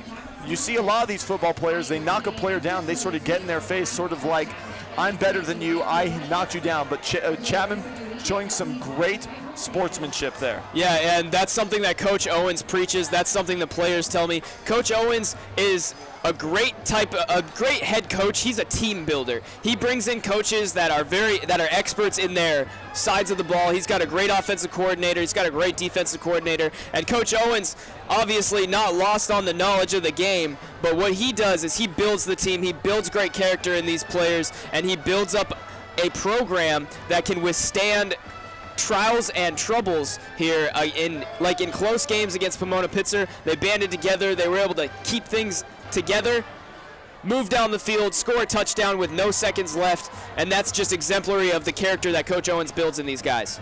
Absolutely. So Chapman still undefeated, 2-0. And something that we never want to forget is where the Chapman football program started. In fact, a couple weeks ago, one of our former colleagues got an interview with the original Chapman Panthers team in 1979. That was for a show called Tailgate Talk. Take a look. Matt Brown here with the 79 Panthers team. We got JK, Scott, Eddie, Tom, and Bootsy. Guys, thanks for coming out and giving us your story here. And you're the first football team here at Chapman after that first incarnation, if you will, back in the 20s and 30s. So you really started it back up. So could you tell me maybe how it actually started? Yeah, I mean, the original was in 1978. A bunch of us would sit around, Tom, myself, psych majors, grad students, and our friends were the natural sciences, biochemistry, sit around and argue which was the true science. So instead Important of stuff. Exactly. So instead of debating it, we challenged them to an 11-man flag football game, and we were able to actually pull that off. The Teddy Bowl. The Teddy Bowl. Teddy Bowl. And because Teddy Bear is the mascot of Chalk Hospital, which is what we chose as our charity. So we actually had the game on a Friday night. Got a few hundred people. Psych smoked them 26-0. And let me point out that, you know, we didn't have a weight room. We didn't have a locker room to change in. We practiced at a park. So it's like, how does a team go 8-1 the first year without having the resources? We were not affiliated with Chapman College. We were not a club. We were not allowed to use Chapman College name. We were the Chapman football team, but we were not allowed to have lockers on campus. We were not allowed to practice. We were not allowed to advertise. And yet we had 35, 40 people that practiced literally at a park and rented out stadiums, and we managed to get through the season very successfully, which showed that when you get a bunch of people that want to get something done, we got it done. And I think that Chapman should know about that, because they were all Chapman students who refused to take no for an answer and accomplish something. We've always been in support of Chapman football. We just want people to know there was a story to be told.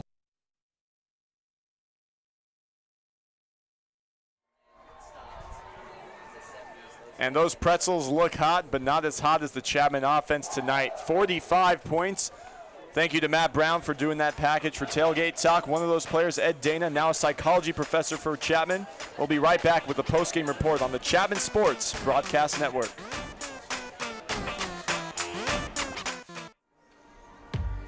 Homecoming weekend has been quite the bang, and Chapman just continues the festivities. Their most points that they've scored all season. why don't we send it down to the third member of our crew, Justin Thompson, who has arguably the player of the game, Ricky Bautista, down on the field. Justin? I guess we're about to go. We'll be quick. Hi, guys. I'm here with Chapman quarterback Ricky Bautista. Great game, Ricky. I know last year you split some snaps at quarterback. Can you tell us about that process of winning the starting job and how you rallied the offense around you? Yeah, last year, I split with Mac Vale, and, it was a long process, but, one guy needs to win the job, and, winning the job to this team is, more than anything. When I came in, of course, I wanted to win the starting job and lead these guys. And, it means a lot because, they look up to me in tough situations and I look up to them in tough situations. So it just it's a big part that I have to play. Great answer. A well-balanced attack tonight. You guys had the play actions, good run plays, some draw plays. The constant to me seemed to be those offensive linemen up there giving you time to get through your progressions, create those holes for Muti and Marcellus. How much do you appreciate those big fellas up there winning the line for you? I love them. They protect me. I give them, all the credit at the end of the day, and they do their job, and everything opens up. Even in the pass protection, they protect me. They do their job. A guy might get in here and there, but it happens. But I really appreciate them protecting me all the time. And finally, I was here last year for the homecoming game against Pomona, and we'll just say it didn't go how we would have hoped. Yeah. So how much does it mean for you tonight as a senior to go out with such a convincing win on your last homecoming game? It's big. I mean, it's tough playing in front of a lot of people, but we got to execute the game, and it's big because last year we beat Pomona 10 games in a row or something like that, and we just did not do so hot. But today, we executed the game and came out on top. Thanks so much for joining us, Ricky. Go celebrate with the team. Congratulations. Thank you. Back to you guys. Ricky Bautista, such a humble guy. It's great to see such humility on the team that has now 2-2 on the season overall, 2-0 in SCIAC. They got 45 points today. There is a huge story to this game. Why don't we take a look at the full game highlights? Yeah, the full game highlights tonight. Big stuff from the Panthers. Great play here. Ricky Bautista getting the play on a Wildcat reverse and hitting Jacob Isabel deep for the first touchdown of the game. And Isabel excited about that. He's been kind of stifled this season, but not tonight. And again, Avina overthrowing his guy on the seam route. Intercepted by Spooner LaDuff, who takes a knee in the end zone. That'll come out to the 20, and that'll be Chapman football. And that's one of 2 receptions for Spooner LaDuff on the night. And second interception of Spooner LaDuff. Speaking of 2 for him, here's another one on an overthrown corner route from Miguel Avina. That was a problem for him all night long. And here's Ricky Bautista. He's going to roll out and look deep for Jacob Isabel in the corner. Isabel catches it again. Another touchdown for Isabel here in a game. And Isabel excited as he's had a slow start to the season by his standards, but a great game for him tonight. Another touchdown pass from Ricky Bautista, this time to the tight end, number 49, Ben Bruce, who uses those long arms to reach out in front of the defense and catch that touchdown. And here's a big play from Joe Muti here. He's just going to take it on the sweep, and a big hurdle. Air Muti getting up over the defense. And here's a touchdown from the backup running back, Ty Patterson, for the Whittier Poets. He was a great spark for the Whittier Poets off the bench. And here is Bautista now to his guy deep. That's wide receiver Kavin Amendzadeh. And Sanders jumping over the defense here, boxing out his man. Great technique there by the wide receiver to make that big touchdown for his team. And here is a big play. Great throw from Miguel Avina. And Avina making one throw that's on the money. And Chapman excited, as most of those throws weren't on the money tonight. The Whittier Poets ran more plays than Chapman tonight, but had less yards and not so many yards passing, just 181 yards through the air. 15 of 21 was Miguel Avina. Like I said, not on the money too much tonight, but Ricky Bautista, our post-game interview and one of our players to watch for the game, had 320 yards passing. That's phenomenal. And went 21 of 27. That's including high. Some of the plays from the backup quarterbacks in the game as well. So Chapman, big game through the air. They're going to look to build on that moving forward and continue to improve their passing attack. so that they can compete with some bigger, better teams moving forward. So definitely Chapman, the story of the game.